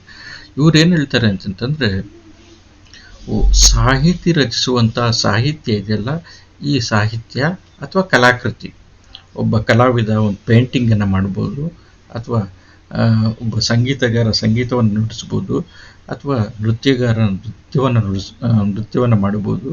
ಒಟ್ಟು ಕಲಾಕೃತಿಗಳೆಲ್ಲನೂ ಕೂಡ, ಅಥವಾ ಕಾದಂಬರಿ ಇರ್ಬೋದು, ಕತೆ ಇರ್ಬೋದು, ಕವನ ಇರ್ಬೋದು, ಮಹಾಕಾವ್ಯ ಇರ್ಬೋದು, ದೀರ್ಘಕಾವ್ಯಗಳಿರ್ಬೋದು, ಈ ಬಗ್ಗೆ ಕಲಾಕೃತಿಗಳೆಲ್ಲನೂ ಕೂಡ ಸಮಷ್ಟಿ ಪ್ರಯತ್ನದ ಫಲ, ಅಂದರೆ ಸಾಮೂಹಿಕ ಪ್ರಜ್ಞೆಯ ಫಲ ಆಗಿರುತ್ತೆ. ಈ ಸಾಮೂಹಿಕ ಪ್ರಜ್ಞೆಯ ಪ್ರತಿನಿಧಿ ಯಾರಾಗಿರ್ತಾರೆ ಅಂತಂದರೆ ಸಾಹಿತಿಯಾಗಿರ್ತಾರೆ ಅನ್ನುವಂಥದ್ದನ್ನು ನಾವು ಮುಖ್ಯವಾಗಿ ಮನಸ್ಸಿನಲ್ಲಿ ಇಟ್ಕೊಳ್ಬೇಕು. ಅರ್ನೆಸ್ಟ್ ಫಿಶರ್ ಅನ್ನುವಂಥವನು ತನ್ನ ನೆಸೆಸರಿ ಆಫ್ ಆರ್ಟ್ ಅನ್ನುವಂಥ ಕೃತಿಯಲ್ಲಿ ಅವನು ಒಂದು ಅಂಶವನ್ನು ತುಂಬ ಮುಖ್ಯವಾಗಿ ಪ್ರತಿಪಾದಿಸ್ತಾನೆ. ಮಾರ್ಕ್ಸ್ ಮತ್ತು ಎಂಗೆಲ್ಸ್ ಹೇಳುವಂಥದ್ದನ್ನು ಅನುಮೋದಿಸ್ತಾನೆ. ಆದರೆ ಅವನೇನು ಹೇಳ್ತಾನೆ ಅಂತಂತಂದರೆ, ಕಲೆ ಅದರ ತನ್ನ ಎಲ್ಲ ಸ್ವರೂಪದಲ್ಲಿ, ಅಂದರೆ ಅದು ನೃತ್ಯ ಇರ್ಬೋದು, ಭಾಷೆ ಇರ್ಬೋದು, ಅಥವಾ ಸಂಗೀತ ಇರ್ಬೋದು, ಅಥವಾ ಅದರ ಬೇರೆ ಬೇರೆ ರೂಪ ಇರ್ಬೋದು, ಸಾಹಿತ್ಯ ಇರ್ಬೋದು, ಸಾಹಿತ್ಯದಲ್ಲಿರುವಂಥ ಬೇರೆ ಬೇರೆ ಪ್ರಕಾರಗಳಿರ್ಬೋದು, ಸಣ್ಣ ಕಥೆಗಳಿರ್ಬೋದು, ದೀರ್ಘ ಕಾವ್ಯಗಳಿರ್ಬೋದು, ಬೇರೆ ಬೇರೆ ಕಾದಂಬರಿ, ಕಥನ ಇತ್ಯಾದಿಗಳೆಲ್ಲನೂ ಕೂಡ ಇರ್ಬೋದು. ಮತ್ತು ಛಂದಸ್ಸಿನ ರೂಪದಲ್ಲಿ ಬೇರೆ ಬೇರೆ ವಿಭಿನ್ನವಾಗಿರುವಂಥ ಪ್ರಯೋಗಗಳಿರ್ಬೋದು. ಇವೆಲ್ಲನೂ ಕೂಡ ಏನು ಅಂತಂತಂದರೆ ಸಮಾಜದ ಒಟ್ಟು ಚಿಂತನೆಯ ಪ್ರತಿಫಲ ಆಗಿರುತ್ತೆ. ಸಾಹಿತಿ ಏನು ಮಾಡ್ತಾನೆ ಅಂತಂತಂದರೆ ತನ್ನ ಕಾಲದ ಅಗತ್ಯತೆಗೆ ಅನುಸಾರವಾಗಿ ಅವನೇನು ಮಾಡ್ತಾನೆ ಅಂತಂದರೆ ಕಲೆಯನ್ನು ಅವನು ಅಭಿವ್ಯಕ್ತಿಸ್ತಾನೆ, ಸಾಹಿತ್ಯವನ್ನು ಅಭಿವ್ಯಕ್ತಿಸ್ತಾನೆ. ಸೊ ಹಾಗಾಗಿ ಸಾಹಿತ್ಯ ಅಥವಾ ಕಲೆ ಅಥವಾ ಆರ್ಟ್ ಅನ್ನುವಂಥದ್ದು ಕಾಲದ ಅವಶ್ಯಕತೆಯಾಗಿರುತ್ತೆ. ನೆಸಸರಿ ಅಂದರೆ ಅವಶ್ಯಕತೆಯಾಗಿರುತ್ತೆ, ಆ ಕಾಲದ ಆ ಪ್ರಜ್ಞೆಯ ಅವಶ್ಯಕತೆಯಾಗಿರುತ್ತೆ, ಆ ಕಾಲದ ಆ ಪ್ರಜ್ಞೆಯ ಫಲ ಆಗಿರುತ್ತೆ. ಸೊ ಹಾಗಾಗಿ ಅರ್ನೆಸ್ಟ್ ಫಿಶರ್ ಏನು ಹೇಳ್ತಾನೆ ಅಂತಂತಂದರೆ ತನ್ನ ನೆಸಸರಿ ಆಫ್ ಆರ್ಟ್ನಲ್ಲಿ ಮಾರ್ಕ್ಸ್ ಮತ್ತು ಎಂಗೆಲ್ಸ್ ಏನನ್ನು ಪ್ರತಿಪಾದಿಸ್ತಾರೆ, ಕಲಾಕೃತಿ ಒಂದು ಸಮೂಹ ಪ್ರಜ್ಞೆಯ ಫಲ ಅಂತಂತಂದ್ಬಿಟ್ಟು ಅದನ್ನು ಅನುಮೋದಿಸ್ತಾರೆ. ಹಾಗಾದರೆ ಇಲ್ಲಿ ಒಂದು ಪ್ರಶ್ನೆಯನ್ನು ನಾವು ಇಲ್ಲೇ ನಾವು ಕೇಳ್ಕೊಳ್ಬೇಕು. ಅದಕ್ಕಿಂತ ಮುಂಚೆ ಒಂದು ಅಂಶವನ್ನು ಇಲ್ಲಿ ಸ್ಪಷ್ಟಪಡಿಸ್ಬೋದು. ಏನಂತಂದರೆ ಪ್ರಾರಂಭದಲ್ಲಿ ಕಲೆ ಅನ್ನುವಂಥದ್ದು ಸಾಮೂಹಿಕವಾಗಿರುವಂಥ ಪ್ರಜ್ಞೆಯ ಕಾರಣದಿಂದ ರೂಪುಗೊಂಡಿತು. ಅವನು ಒಂದು ಗೋಡೆ ಮೇಲೆ ಚಿತ್ರ ಬರೆಯೋದಿರ್ಬೋದು, ಗುಹೆಯ ಗೋಡೆ ಮೇಲೆ ಚಿತ್ರ ಬರೆಯೋದಿರ್ಬೋದು, ಅಥವಾ ಸಂಗೀತ ಅಥವಾ ನೃತ್ಯವನ್ನು ಮಾಡೋದಿರ್ಬೋದು, ಇವೆಲ್ಲನೂ ಕೂಡ ಏನಂತಂದರೆ ಸಾಮೂಹಿಕವಾಗಿಯೇ ಮಾಡ್ತಾ ಇದ್ದ. ಆದರೆ ನಂತರ ಯಾವಾಗ ಸಂಸ್ಕೃತಿ ಅನ್ನುವಂಥದ್ದು, ಸಮಾಜ ಅನ್ನುವಂಥದ್ದು ವಿಕಾಸಗೊಳ್ತಾ ಬಂತು, ಅದನ್ನು ಹೆಚ್ಚು ಸೂಕ್ಷ್ಮ ರೂಪದಲ್ಲಿ ಅವನೇನು ಮಾಡೋದಕ್ಕೆ ಪ್ರಾರಂಭ ಮಾಡಿದ ಅಂತಂದರೆ ಸಾಮಾಜಿಕ ವಿಚಾರಧಾರೆಗಳೇನಿದೆ, ಸಾಮಾಜಿಕ ಚಿಂತನೆಗಳೇನಿದೆ, ಸಾಂಸ್ಕೃತಿಕ ವಿದ್ಯಮಾನಗಳೇನಿದೆ, ಅದನ್ನು ಅವನು ಅತ್ಯಂತ ಸೂಕ್ಷ್ಮವಾಗಿ ಪರಿಭಾವಿಸಿ, ಅಂದರೆ ಇದರಿಂದ ಪ್ರಭಾವಿತನಾಗೋದು ಅಂತಂದರೆ ತನ್ನ ಪ್ರಜ್ಞೆಯನ್ನು ಇದಕ್ಕೆ ಒಡ್ಡಿಕೊಂಡು ಅದಕ್ಕೆ ತನ್ನ ಕಲ್ಪಕತೆಯನ್ನು ಸೇರಿಸ್ಕೊಂಡು ಅವನು ಸಾಹಿತ್ಯವನ್ನು ನಿರ್ಮಾಣ ಮಾಡುವಂಥ ಕೆಲಸವನ್ನು ಮಾಡಿದ. ಸರಿ, ಈಗ ಇಲ್ಲಿ ಒಂದು ಪ್ರಶ್ನೆಯನ್ನು ನಾವು ಎದುರಾಕೊಳ್ಬೇಕಾಗತ್ತೆ ಅಥವಾ ಎದುರಾಗುತ್ತೆ. ವ್ಯಕ್ತಿಯ ಪ್ರಜ್ಞೆ ಅನ್ನುವಂಥದ್ದು ಸಮಾಜದಿಂದ ಅಥವಾ ಪರಿಸರದಿಂದ ನಿರ್ಧಾರ ಆದ್ರೂ ಕೂಡ ವ್ಯಕ್ತಿಯ ಪ್ರಜ್ಞೆ ಅನ್ನುವಂಥದ್ದು ಅತ್ಯಂತ ವಿಶಿಷ್ಟವಾಗಿರುವಂಥದ್ದು. ವ್ಯಕ್ತಿಯಿಂದ ವ್ಯಕ್ತಿಗೆ ಅವನ ಪ್ರಜ್ಞೆ ಅನ್ನುವಂಥದ್ದು ಬೇರೆ ಬೇರೆ ಆಗಿರುತ್ತೆ. ಅಂದರೆ ಒಂದು ಕಾಲದಲ್ಲಿರುವಂಥ, ಒಂದು ಸಮಾಜದಲ್ಲಿರುವಂಥ ವ್ಯಕ್ತಿಯ ಪ್ರಜ್ಞೆ ಅಥವಾ ವ್ಯಕ್ತಿಯ ತಿಳುವಳಿಕೆ ಎಲ್ಲ ಕಾಲಕ್ಕೂ ಒಂದೇ ಥರ ಇರೋದಿಲ್ಲ, ಭಿನ್ನವಾಗಿರುತ್ತೆ. ವ್ಯಕ್ತಿಯಿಂದ ವ್ಯಕ್ತಿಗೆ ಆತನ ತಿಳುವಳಿಕೆ, ಆತನ ಆಲೋಚನೆ, ಆತನ ಕಲ್ಪನೆ ಅಥವಾ ಆತನ ಅಭಿವ್ಯಕ್ತಿ ಬೇರೆ ಬೇರೆ ಆಗಿರುತ್ತೆ. ಸೊ ಹಾಗಿದ್ದಾಗ ನಾವು ಸಾಹಿತ್ಯವನ್ನು ಒಟ್ಟು ಸಮಾಜದ ಪ್ರತಿನಿಧೀಕರಣ ಅಥವಾ ಒಟ್ಟು ಸಂಸ್ಕೃತಿಯ ಪ್ರತಿನಿಧೀಕರಣ ಅಂತಂದ್ಬಿಟ್ಟು ಹೆಂಗೆ ಹೇಳ್ಬೋದು ಅನ್ನುವಂಥದ್ದು ಒಂದು ಪ್ರಶ್ನೆ. ಅದು ಹಾಗಲ್ಲ. ಏನು ಅಂತಂತಂದರೆ ಪ್ರತಿಯೊಬ್ಬ ವ್ಯಕ್ತಿನೂ ಕೂಡ ಆ ಪರಿಸರದಿಂದ, ಆ ಸಮಾಜದಿಂದ, ಆ ಸಂಸ್ಕೃತಿಯಿಂದ ಮೂಡಿ ಬಂದಂಥ ವ್ಯಕ್ತಿನೇ ಆಗಿರ್ತಾನೆ. ಆ ವ್ಯಕ್ತಿಯ ಪ್ರಜ್ಞೆ ಆ ವ್ಯಕ್ತಿತ್ವ ಅಂದರೆ ಅವನ ಪ್ರಜ್ಞೆಯ ಅಥವಾ ಅವನ ಗ್ರಹಿಕೆಯ ಸಾಮರ್ಥ್ಯವನ್ನು ಆಧರಿಸಿರುತ್ತೆ. ಹಾಗೇನೆ ಪ್ರತಿ ವ್ಯಕ್ತಿಗೂ ಕೂಡ ಈ ಥರದ ಗ್ರಹಿಕೆಯ ಸಾಮರ್ಥ್ಯ ಅಥವಾ ಪರಿಸರವನ್ನು ಗ್ರಹಿಸುವಂಥ ಅವನ ಸಾಮರ್ಥ್ಯ ವಿಶಿಷ್ಟವಾಗಿರುತ್ತೆ, ಭಿನ್ನವಾಗಿರುತ್ತೆ. ಸೊ ಹಾಗಾಗಿ ಒಂದು ಕಾಲದಲ್ಲಿರುವಂಥ ಬೇರೆ ಬೇರೆ ಸಾಹಿತಿಗಳು ಅಂದರೆ ಅದೇ ಸಂದರ್ಭದಲ್ಲಿರುವಂಥ ಬೇರೆ ಬೇರೆ ಸಾಹಿತಿಗಳು ಅದೇ ಸಮಾಜವನ್ನು, ಅದೇ ಸಾಹಿತ್ಯವನ್ನು, ಅದೇ ಸಂಸ್ಕೃತಿಯನ್ನು ಗಮನಿಸಿ ಅವರು ರಚಿಸುವಂಥ ಸಾಹಿತ್ಯ ಅವರ ವ್ಯಕ್ತಿ ವಿಶಿಷ್ಟತೆಗೆ ಅನುಗುಣವಾಗಿ ಭಿನ್ನವಾಗಿರುತ್ತೆ. ಇದನ್ನು ನಾವು ಗಮನಿಸಬೇಕು. ಆದರೆ ಆ ಸಮಾಜದಲ್ಲಿರುವಂಥ ಅಥವಾ ಸಂಸ್ಕೃತಿಯಲ್ಲಿರುವಂಥ ಮೂಲ ಧಾತುಗಳಾಗಿರುವಂಥ ಸಂಘರ್ಷ ಇರುತ್ತಲ್ಲ, ಅಂದರೆ ಪ್ರಧಾನವಾಗಿರುವಂಥ ಅಥವಾ ನಾನೇನು ಹೇಳಿದಲ್ಲ, ಬಹುಸಂಖ್ಯಾತರ ಸಂಸ್ಕೃತಿ ಅಥವಾ ಬಹುಸಂಖ್ಯಾತ ಸಮಾಜ ಬಯಸುವಂಥ ಬಯಸುವಂಥ ಅಧಿಕಾರ ಇರ್ಬೋದು, ಬಯಸುವಂಥ ಚಿಂತನೆ ಇರ್ಬೋದು, ಬಯಸುವಂಥ ಸಾಹಿತ್ಯದ ರೂಪ ಇರ್ಬೋದು, ಮತ್ತು ಬಹುಸಂಖ್ಯಾತರಲ್ಲದ ಇತರ ವರ್ಗದವರು ಬಯಸುವಂಥ ಸಾಹಿತ್ಯ, ಸಂಸ್ಕೃತಿ ಅಥವಾ ಸಮಾಜದ ರೂಪ ಹಿಂಗಿರಬೇಕು ಅಂತಂದ್ಬಿಟ್ಟು ಅದು ಬಯಸುತ್ತಲ್ಲ, ಇವೆರಡರ ನಡುವೆ ಒಂದು ಘರ್ಷಣೆ ಅಥವಾ ಸಂಘರ್ಷ ಅನ್ನುವಂಥದ್ದು ಅಥವಾ ಒತ್ತಡದ ಪರಿಸ್ಥಿತಿ ಅನ್ನುವಂಥದ್ದು ಮೂಡೋದಕ್ಕೆ ಯಾವಾಗಲೂ ಕೂಡ ಸಾಧ್ಯತೆ ಇರುತ್ತೆ. ಇಂಥ ಒಂದು ಸಂಘರ್ಷವನ್ನು ಸಾಹಿತ್ಯ ಒಳಗೊಂಡಿರುತ್ತೆ, ತನ್ನಲ್ಲಿ ಅಂತರ್ಗತವಾಗಿಸ್ಕೊಂಡಿರುತ್ತೆ. ಹಾಗಾಗಿ ಸಾಹಿತ್ಯವನ್ನು ಈ ಸಂಘರ್ಷದ ಹಿನ್ನೆಲೆಯಲ್ಲಿನೇ ನಾವು ನೋಡಬೇಕಾಗತ್ತೆ. ಫಾರ್ ಎಕ್ಸಾಂಪಲ್, ಒಂದು ಉದಾಹರಣೆಯನ್ನು ಕೊಡೋದಾದರೆ, ಪಂಪ ತನ್ನ ಕೃತಿಯಲ್ಲಿ ರಾಜನನ್ನು ಹೊಗಳುವಂಥ ಒಂದು ಕೆಲಸವನ್ನು ಮಾಡ್ತಾನೆ. ಆದರೆ ಪಂಪನಿಗೆ ರಾಜನನ್ನು ಹೊಗಳುವಂಥ ಮತ್ತು ತನ್ಮೂಲಕ ತನ್ನತನವನ್ನು ಕಳೆದುಕೊಳ್ಳುವಂಥ, ತನ್ನ ವ್ಯಕ್ತಿ ವಿಶಿಷ್ಟತೆಯನ್ನು ಕಳೆದುಕೊಳ್ಳುವಂಥ, ತನ್ನ ಐಡೆಂಟಿಟಿಯನ್ನು ಕಳೆದುಕೊಳ್ಳುವಂಥ ಒಂದು ಮನಸ್ಥಿತಿಯಲ್ಲಿ ಇಲ್ಲ. ಸೊ ಹಾಗಾಗಿ ಅವನೇನು ಮಾಡ್ತಾನೆ ಅಂತಂದರೆ, ನಾನು ರಾಜನ ಬಗ್ಗೆ ಕಥೆಯನ್ನು ಬರಿತಿದ್ದೀನಿ, ಅರಿಕೇಸರಿ ಬಗ್ಗೆ ಕಥೆಯನ್ನು ಬರಿತಿದ್ದೀನಿ ಅಂತ ಹೇಳಿದ್ರು ಕೂಡ, ಅರಿಕೇಸರಿನ ಅರ್ಜುನನ ಜೊತೆಗೆ ನಾನು ಸಮೀಕರಿಸ್ತಿದ್ದೀನಿ ಅಂತಂತ ಹೇಳಿದ್ರು ಕೂಡ ಓಲಗಿಸಿ ಬಾಳುವುದು ಕಷ್ಟ ಇಳಾದೇನ ಆ ಥರ ಅಂತಂತ ಹೇಳ್ತಾನೆ. ಈ ರಾಜರನ್ನು ಓಲಗಿಸಿ ಬಾಳುವಂಥದ್ದು, ಓಲೈಸಿ ಬದುಕೋದಿದೆಯಲ್ಲ, ಇದು ತುಂಬ ಕಷ್ಟ ಅಂತಂತ ಅವನು ಹೇಳ್ತಾನೆ. ಸೊ ಈ ಥರದ ಸಂಘರ್ಷಗಳ ಮನಸ್ಥಿತಿಯನ್ನು ಅವು ಒಳಗೊಂಡಿರುತ್ತೆ.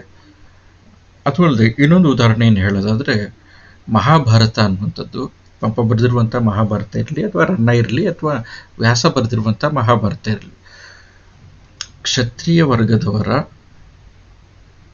ಘರ್ಷಣೆಯ ಕಥೆ ಅದು, ಅಥವಾ ಒಂದು ಊಳಿಗಮಾನ್ಯ ವ್ಯವಸ್ಥೆ ಜಾರಿಯಲ್ಲಿರುವಂಥ ಮತ್ತು ಅವರ ಮಧ್ಯೆ ಘರ್ಷಣೆಗಳು ನಡೆಯುವಂಥ ಕತೆ, ಮತ್ತು ಅವರ ಆ ವರ್ಗ ಇದೆಯಲ್ಲ ಅಥವಾ ಜಾತಿ ಇದೆಯಲ್ಲ ಅಥವಾ ವರ್ಣ ಇದೆಯಲ್ಲ ಅದು ಶ್ರೇಷ್ಠ ಅಂತ ಪ್ರತಿಪಾದಿಸುವಂಥ ಕತೆ. ಆದರೆ ಈ ಕಥೆಯನ್ನು ಹೇಳ್ತಾನೆ ಪಂಪ ಏನು ಮಾಡ್ತಾನೆ ಅಂತಂದರೆ, ಕುಲಮಲ್ಟು ಅಂತಂತ ಹೇಳ್ತಾನೆ. ಸೊ ಅದರ ಅಲ್ಲಿ ಅಂದರೆ ಕರ್ಣನನ್ನು ತರ್ತಾನೆ. ಕರ್ಣನ ಎದುರುಗಡೆ, ಅರ್ಜುನನ ಎದುರುಗಡೆ, ಅರ್ಜುನ ಕ್ಷತ್ರಿಯ ಅಂದರೆ ಕ್ಷತ್ರಿಯ ಕುಲದವನು, ಅವನ್ನ ಎದುರಾಗಿರಿಸ್ಬಿಟ್ಟು ಅವನ ಎದುರಿಗೆ ಪ್ರತಿಸ್ಪರ್ಧಿಯಾಗಿ ಕರ್ಣನ ನಿಲ್ಲಿಸಿ ಕರ್ಣರಸಾಯನ ಮಲ್ತೆ ಭಾರತಂ ಅಂತಂತ ಹೇಳ್ತಾನೆ. ಈ ಬಗೆಯ ಸಂಘರ್ಷಗಳು ಅಂದರೆ ಇಲ್ಲಿ ಸಾಹಿತಿಯಾಗಿ ಪಂಪನ ನಿಲುವೇನಿದೆ, ಮನುಷ್ಯ ಜಾತಿ ತಾನು ಒಂದೇ ಒಲಂ ಅನ್ನುವಂಥದ್ದು ನಿಜವಾಗಿ ಪಂಪನ ಕಾಣಿಕೆಯಾಗಿದೆಯಾ ಅನ್ನುವಂಥದ್ದು ಒಂದು ಪ್ರಶ್ನೆಯಾಗಿ ನಿಂತ್ಕೊಂಡ್ಬಿಡುತ್ತೆ. ಸೊ ಈ ಥರದ್ದೊಂದು ಯಾವಾಗಲೂ ಕೂಡ ಕುಲಮಲ್ತು ಅಂತಂತ ಹೇಳುವಂಥವ್ರು ಯಾರು ಅಂತಂದರೆ ಬಹುಸಂಖ್ಯಾತರಲ್ಲದ ಇತರ ಸಂಸ್ಕೃತಿಯವರು ಹೇಳುವಂಥದ್ದು. ಇಲ್ಲಿ ಕರ್ಣ ಸೂತ ಪುತ್ರ ಅಂದರೆ ಅವನು ಸೂತನಾಗಿ ಬೆಳೆದಿರುವಂಥವನು. ಆದರೆ ಇಲ್ಲಿ ಪ್ರಧಾನ ಸಂಸ್ಕೃತಿ ಅಥವಾ ಬಹುಸಂಖ್ಯಾತರನ್ನು ಪ್ರತಿನಿಧಿಸ್ತಾ ಇರುವಂಥವನು ಅರ್ಜುನ. ಪಂಪ ಸಾಹಿತಿಯಾಗಿದ್ದಾನೆ. ಪಂಪ ಒಂದು ಪರಿಸರದಲ್ಲಿ, ಒಂದು ಕಾಲಘಟ್ಟದಲ್ಲಿ ಬೆಳೆದಿರುವಂಥ ಒಬ್ಬ ಕವಿ. ಅವನೇನು ಮಾಡ್ತಾ ಇದ್ದಾನೆ ಅಂತಂದರೆ, ಉಚ್ಚ ವರ್ಣದವನಾಗಿರುವಂಥ, ಶ್ರೇಷ್ಠ ವರ್ಣದವನಾಗಿರುವಂಥ ಅರ್ಜುನ ಮತ್ತು ಅವನಿಗೆ ಹೋಲಿಸ್ಕೊಂಡ್ರೆ ಸೂತ ಪುತ್ರನಾಗಿರುವಂಥ ಕರ್ಣ, ಇವರಿಬ್ಬರನ್ನೂ ಕೂಡ ಎದುರಾಗಿರಿಸಿ ಅವನೇನು ಮಾಡ್ತಾ ಇದ್ದಾನೆ ಅಂತಂತಂದರೆ ಮನುಷ್ಯತ್ವವನ್ನು ಹುಡುಕುವಂಥ ಪ್ರಯತ್ನವನ್ನು ಮಾಡ್ತಾನೆ.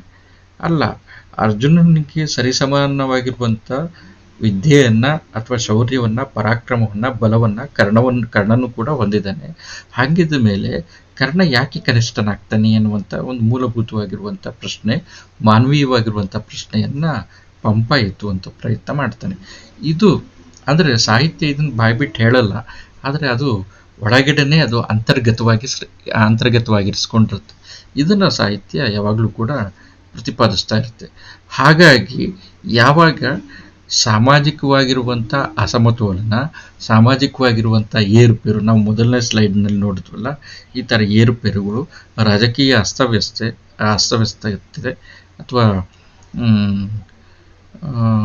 ವರ್ಗಗಳಲ್ಲಿರುವಂಥ ಅಂತರ ಅಥವಾ ಜಾತಿಯ ತಾರತಮ್ಯ, ಲಿಂಗ ತಾರತಮ್ಯ, ಈ ಥರದ್ದೆಲ್ಲನೂ ಕೂಡ, ಈ ಥರ ಸಾಮಾಜಿಕ ಸಮಸ್ಯೆಗಳು, ಸಾಂಸ್ಕೃತಿಕವಾಗಿರುವಂಥ ಈ ಥರ ಭಿನ್ನತೆಗಳಿದ್ದಂಥ ಸಂದರ್ಭದಲ್ಲಿ ಹೋರಾಟ ಅನ್ನುವಂಥದ್ದು ಅನಿವಾರ್ಯ ಆಗ್ಬಿಡುತ್ತೆ ಅಂತ ಅಂದ್ಬಿಟ್ಟು ಸಾಹಿತ್ಯ ಪ್ರತಿಪಾದಿಸುತ್ತೆ.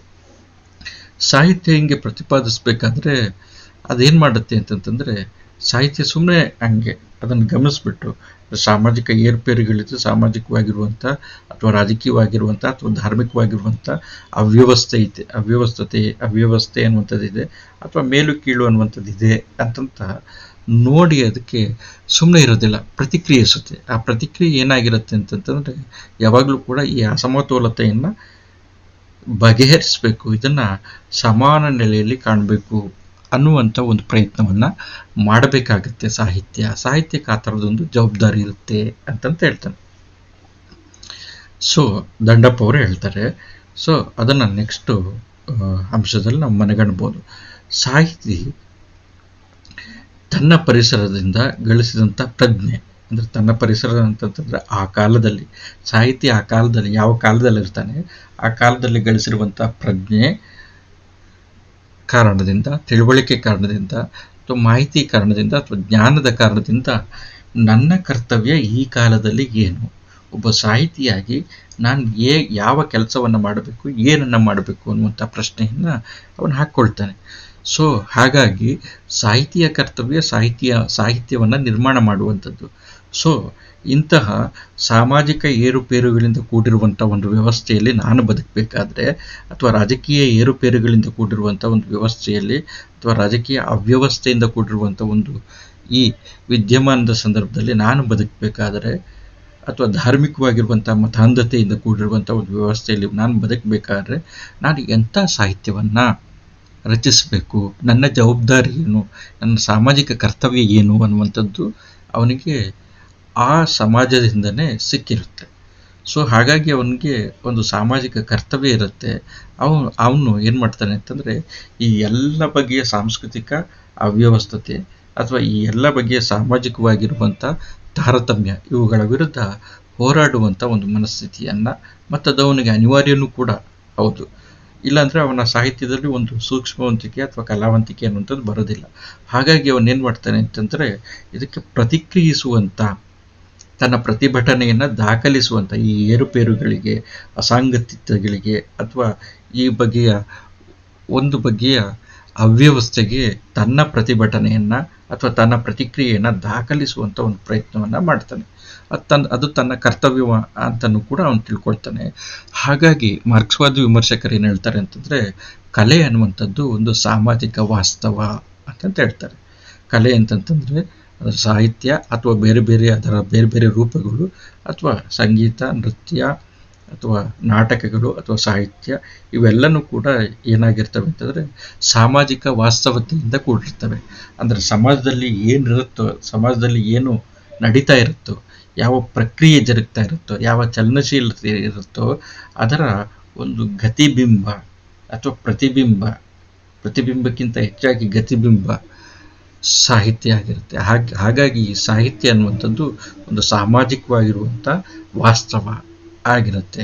ಆ ಸಾಮಾಜಿಕ ವಾಸ್ತವವನ್ನು ಸಾಹಿತ್ಯ ಯಾವಾಗಲೂ ಕೂಡ ಅತ್ಯಂತ ಸೂಕ್ಷ್ಮವಾಗಿ ಗ್ರಹಿಸುವಂಥ, ಅರ್ಥ ಮಾಡಿಕೊಳ್ಳುವಂಥ, ಯಾಕೆ ಹೀಗಾಗಿದೆ ಪರಿಸ್ಥಿತಿ ಅನ್ನುವಂಥದ್ದನ್ನು ಕುರಿತು ಯೋಚಿಸುವಂಥ ಒಂದು ಕೆಲಸವನ್ನು ಮಾಡ್ತಾ ಇರುತ್ತೆ.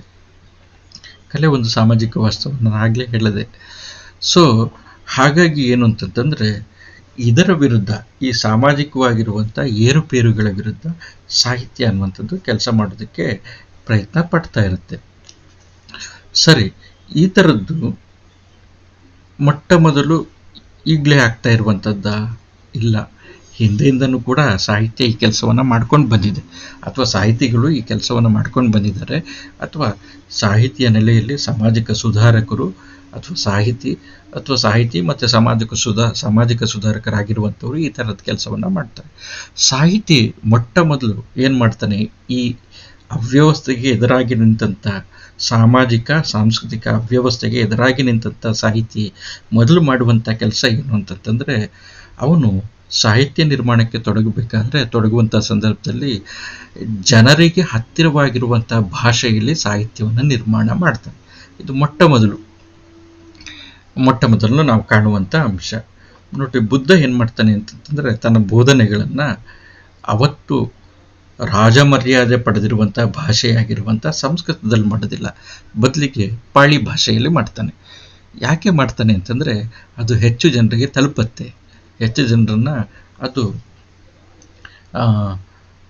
ಜನರು ಅದನ್ನು ಅರ್ಥ ಮಾಡ್ಕೊಳ್ಳೋದಕ್ಕೆ, ತಾನು ಏನು ಹೇಳ್ತಾನೆ ಅದನ್ನು ಅರ್ಥ ಮಾಡ್ಕೊಳ್ಳೋದಕ್ಕೆ ಸಾಧ್ಯ ಆಗುತ್ತೆ ಜನರಿಗೆ ಅಂತ ಅವನ ತಿಳುವಳಿಕೆಯಲ್ಲಿರುತ್ತೆ. ಸಾಹಿತ್ಯನೂ ಕೂಡ ಅದೇ ಕೆಲಸ ಮಾಡುತ್ತೆ. ಹಾಗಾಗಿ ಒಂದು ಜನಪರ ಸಾಹಿತ್ಯ ಏನು ಮಾಡುತ್ತೆ ಅಂತಂತಂದರೆ, ಜನಪರವಾಗಿರುವಂಥ ಸಾಹಿತ್ಯ ಅಥವಾ ಜನಪರ ಚಳುವಳಿಯ ಹಿನ್ನೆಲೆಯಿಂದ ಬಂದಿರುವಂಥ ಸಾಹಿತ್ಯ ಏನು ಮಾಡುತ್ತೆ ಅಂತಂತಂದರೆ, ಯಾವಾಗಲೂ ಕೂಡ ಜನರಿಗೆ ಹತ್ತಿರವಾಗಿರುವಂಥ ಭಾಷೆಯಲ್ಲಿ ಸಾಹಿತ್ಯವನ್ನು ರಚಿಸುತ್ತೆ. ಆ ಸಮಾಜವನ್ನು ಅರ್ಥ ಮಾಡ್ಕೊಳ್ಳೋದಕ್ಕೆ ಪ್ರಯತ್ನ ಪಡುತ್ತೆ. ಆ ಸಂಸ್ಕೃತಿಯಲ್ಲಿರುವಂಥ ಓರೆಗೋರೆಗಳನ್ನು ತಿದ್ದೋದಕ್ಕೆ ಪ್ರಯತ್ನ ಪಡುತ್ತೆ. ಸರಿ, ಈ ಆಧುನಿಕ ಜಗತ್ತಿನಲ್ಲಿ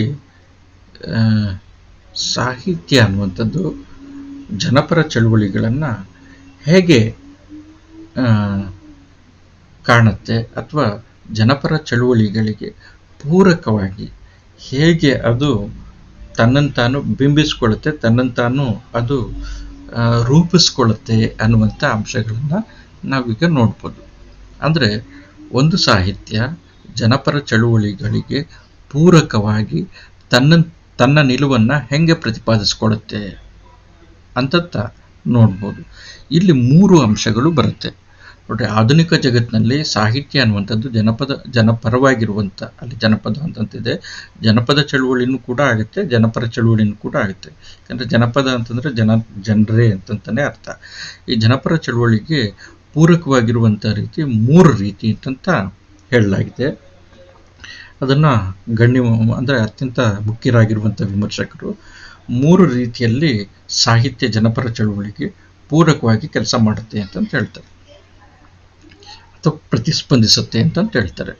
ಒಂದು, ಸರ್ವಾಧಿಕಾರಿ ಅನುಭವದ ಮಾದರಿ. ಒಂದನೇ ಅಂಶ ಮುಖ್ಯವಾಗಿ ಮನಸ್ಸಲ್ಲಿಟ್ಕೊಳ್ಬೇಕಾಗಿರುವಂಥದ್ದು ಸರ್ವಾಧಿಕಾರಿ ಅನುಭವದ ಮಾದರಿ. ಎರಡನೇದು ವಸಾಹತುಶಾಹಿ ಮಾದರಿ. ಮೂರನೇದು ಬದಲಾವಣೆ ಮತ್ತು ಪ್ರಗತಿಗಳ ಮಾದರಿ ಅಂತಂದ್ಬಿಟ್ಟು. ಈಗ ನಾವು ಒಂದೊಂದೇ ಅಂಶವನ್ನು ನಾವು ನೋಡಬಹುದು.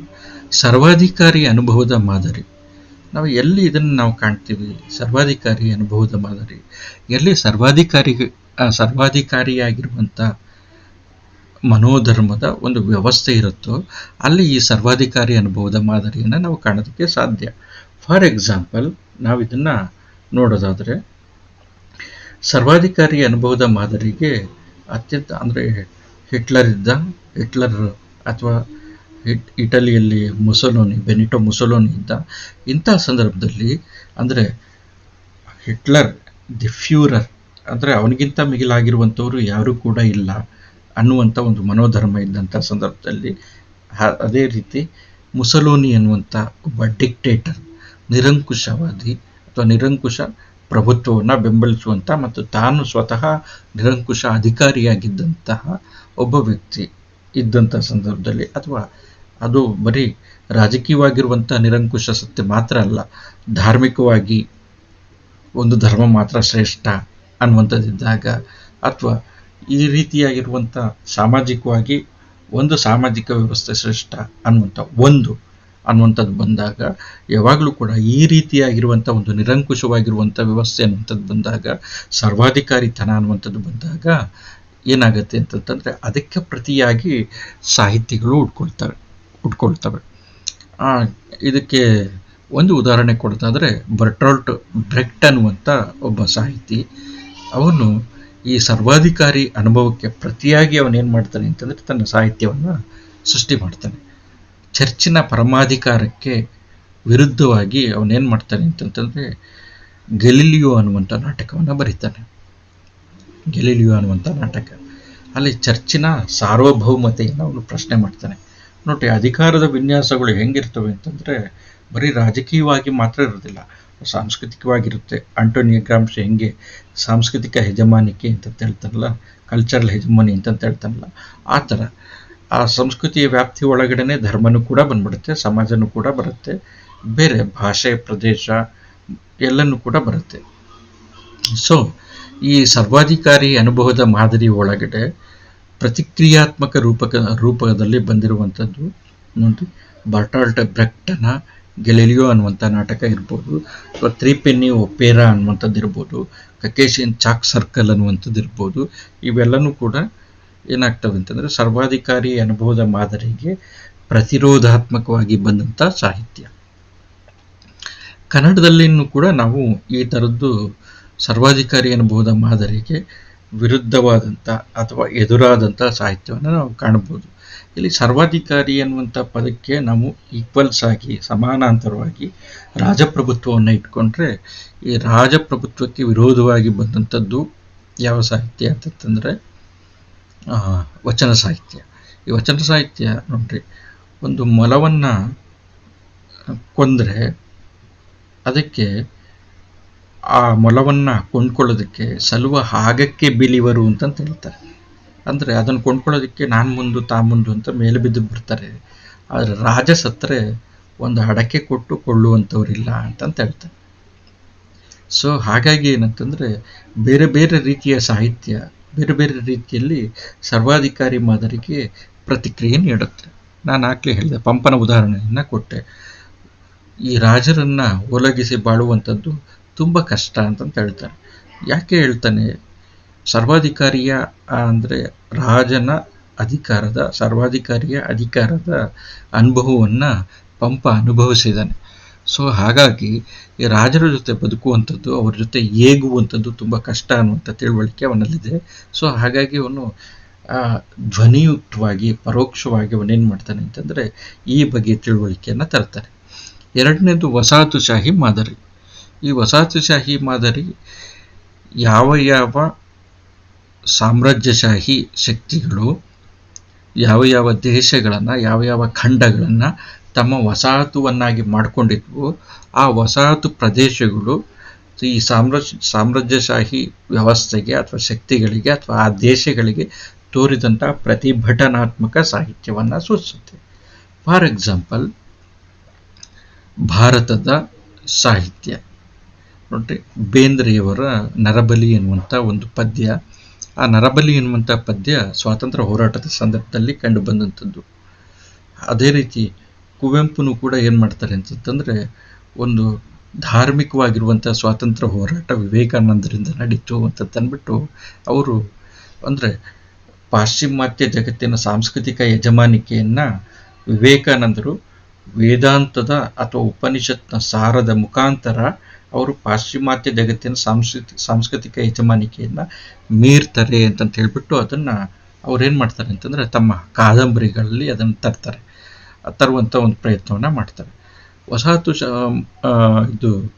ಶಾಹಿ ಅನುಭವದ ಮಾದರಿಗಳಿಗೆ ಆಫ್ರಿಕಾದ ಕಪ್ಪು ಸಾಹಿತ್ಯ, ಆಫ್ರಿಕಾ ಖಂಡದಲ್ಲಿ ರಚಿತವಾಗಿದ್ದಂಥ ಕಪ್ಪು ಸಾಹಿತ್ಯ, ಅಥವಾ ಬೇರೆ ವಸಾಹತುಶಾಹಿ ಪ್ರದೇಶಗಳಲ್ಲಿ, ಭಾರತದಂಥ ಪ್ರದೇಶಗಳಲ್ಲಿ, ಬಂಗಾಳದಲ್ಲಿ ಬಂಕಿಂಚಂದ್ರ ಚಟರ್ಜಿಯವರು ಬರೆದಂಥ ಆನಂದಮಠ ಅಥವಾ ವಿಷವೃಕ್ಷ, ಅಥವಾ ಬೇರೆ ಬೇರೆ ಸಾಹಿತಿಗಳು ಬರೆದಿರುವಂಥ ದುರ್ಗೇಶನಂದಿನಿ, ಇಂಥವೆಲ್ಲನೂ ಕೂಡ ಏನಾದವು ಅಂತಂದರೆ ವಸಾಹತುಶಾಹಿ ಮಾದರಿಗೆ ಪ್ರತಿರೋಧದ ಮಾದರಿಯಲ್ಲಿ ಇವೆಲ್ಲನೂ ಕೂಡ ಬಂದವು.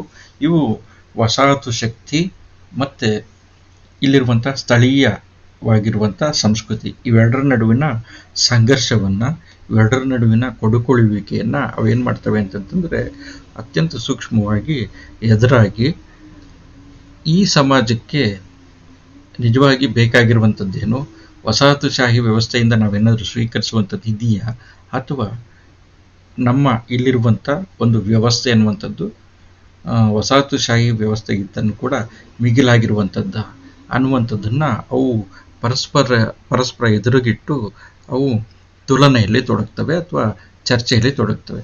ಕೆಲವೊಂದು ಸತಿ ವಸಾಹತುಶಾಹಿ ವ್ಯವಸ್ಥೆ ತುಂಬ ಚೆನ್ನಾಗಿರ್ಬೋದು, ಅಂದರೆ ಕೆಲವು ಅಂಶಗಳಲ್ಲಿ. ಅದೇ ರೀತಿ ಕೆಲವೊಂದು ಸತಿ ವಸಾಹತುಶಾಹಿ ವ್ಯವಸ್ಥೆಯ ಅಧೀನದಲ್ಲಿರುವಂಥ ಸಾಮಾಜಿಕ ವ್ಯವಸ್ಥೆಯಲ್ಲಿ ಅಥವಾ ಸಾಂಸ್ಕೃತಿಕ ವ್ಯವಸ್ಥೆಯಲ್ಲಿ ಅಥವಾ ಆ ಪ್ರದೇಶದಲ್ಲಿ ವಸಾಹತುಶಾಹಿ ವ್ಯವಸ್ಥೆಗಿಂತ ಉನ್ನತವಾಗಿರುವಂಥ ಸಂಸ್ಕೃತಿ ಇರ್ಬೋದು. ಭಾರತದ ಪೂರ್ವ ಚಿಂತನೆಗಳ ಥರ.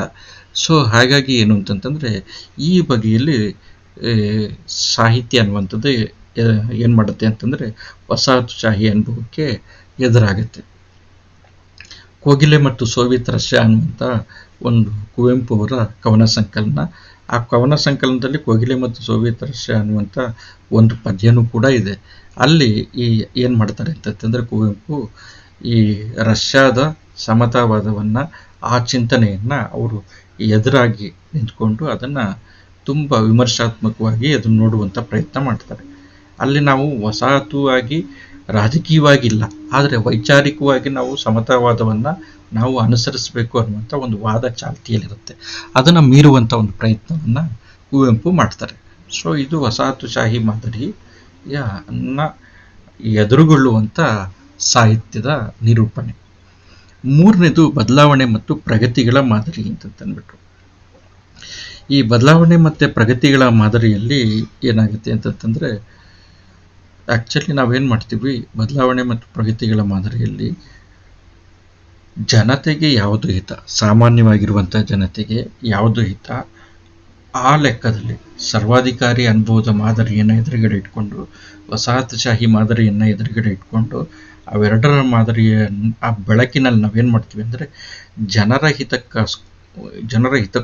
ಹಿತಕ್ಕಾಗಿ ಸರ್ವಾಧಿಕಾರಿ ಮಾದರಿಯನ್ನು, ಸರ್ವಾಧಿಕಾರಿ ಅನುಭವವನ್ನು ಹೇಗೆ ನಾವು ಪಲ್ಲಟಗೊಳಿಸಬೇಕು ಅಥವಾ ವಸಾಹತುಶಾಹಿ ಮಾದರಿಗೆ ಹೇಗೆ ನಾವು ಎದುರಾಗಬೇಕು, ಮತ್ತು ಬದಲಾವಣೆಯನ್ನು ಯಾವ ರೀತಿ ತರಬೇಕು, ಪ್ರಗತಿಯನ್ನು ಯಾವ ರೀತಿ ಅಳವಡಿಸ್ಕೊಳ್ಬೇಕು ಅನ್ನುವಂಥ ಒಂದು ಚಿಂತನೆಯನ್ನು ಈ ಸಾಹಿತ್ಯ ಮಾಡುತ್ತೆ.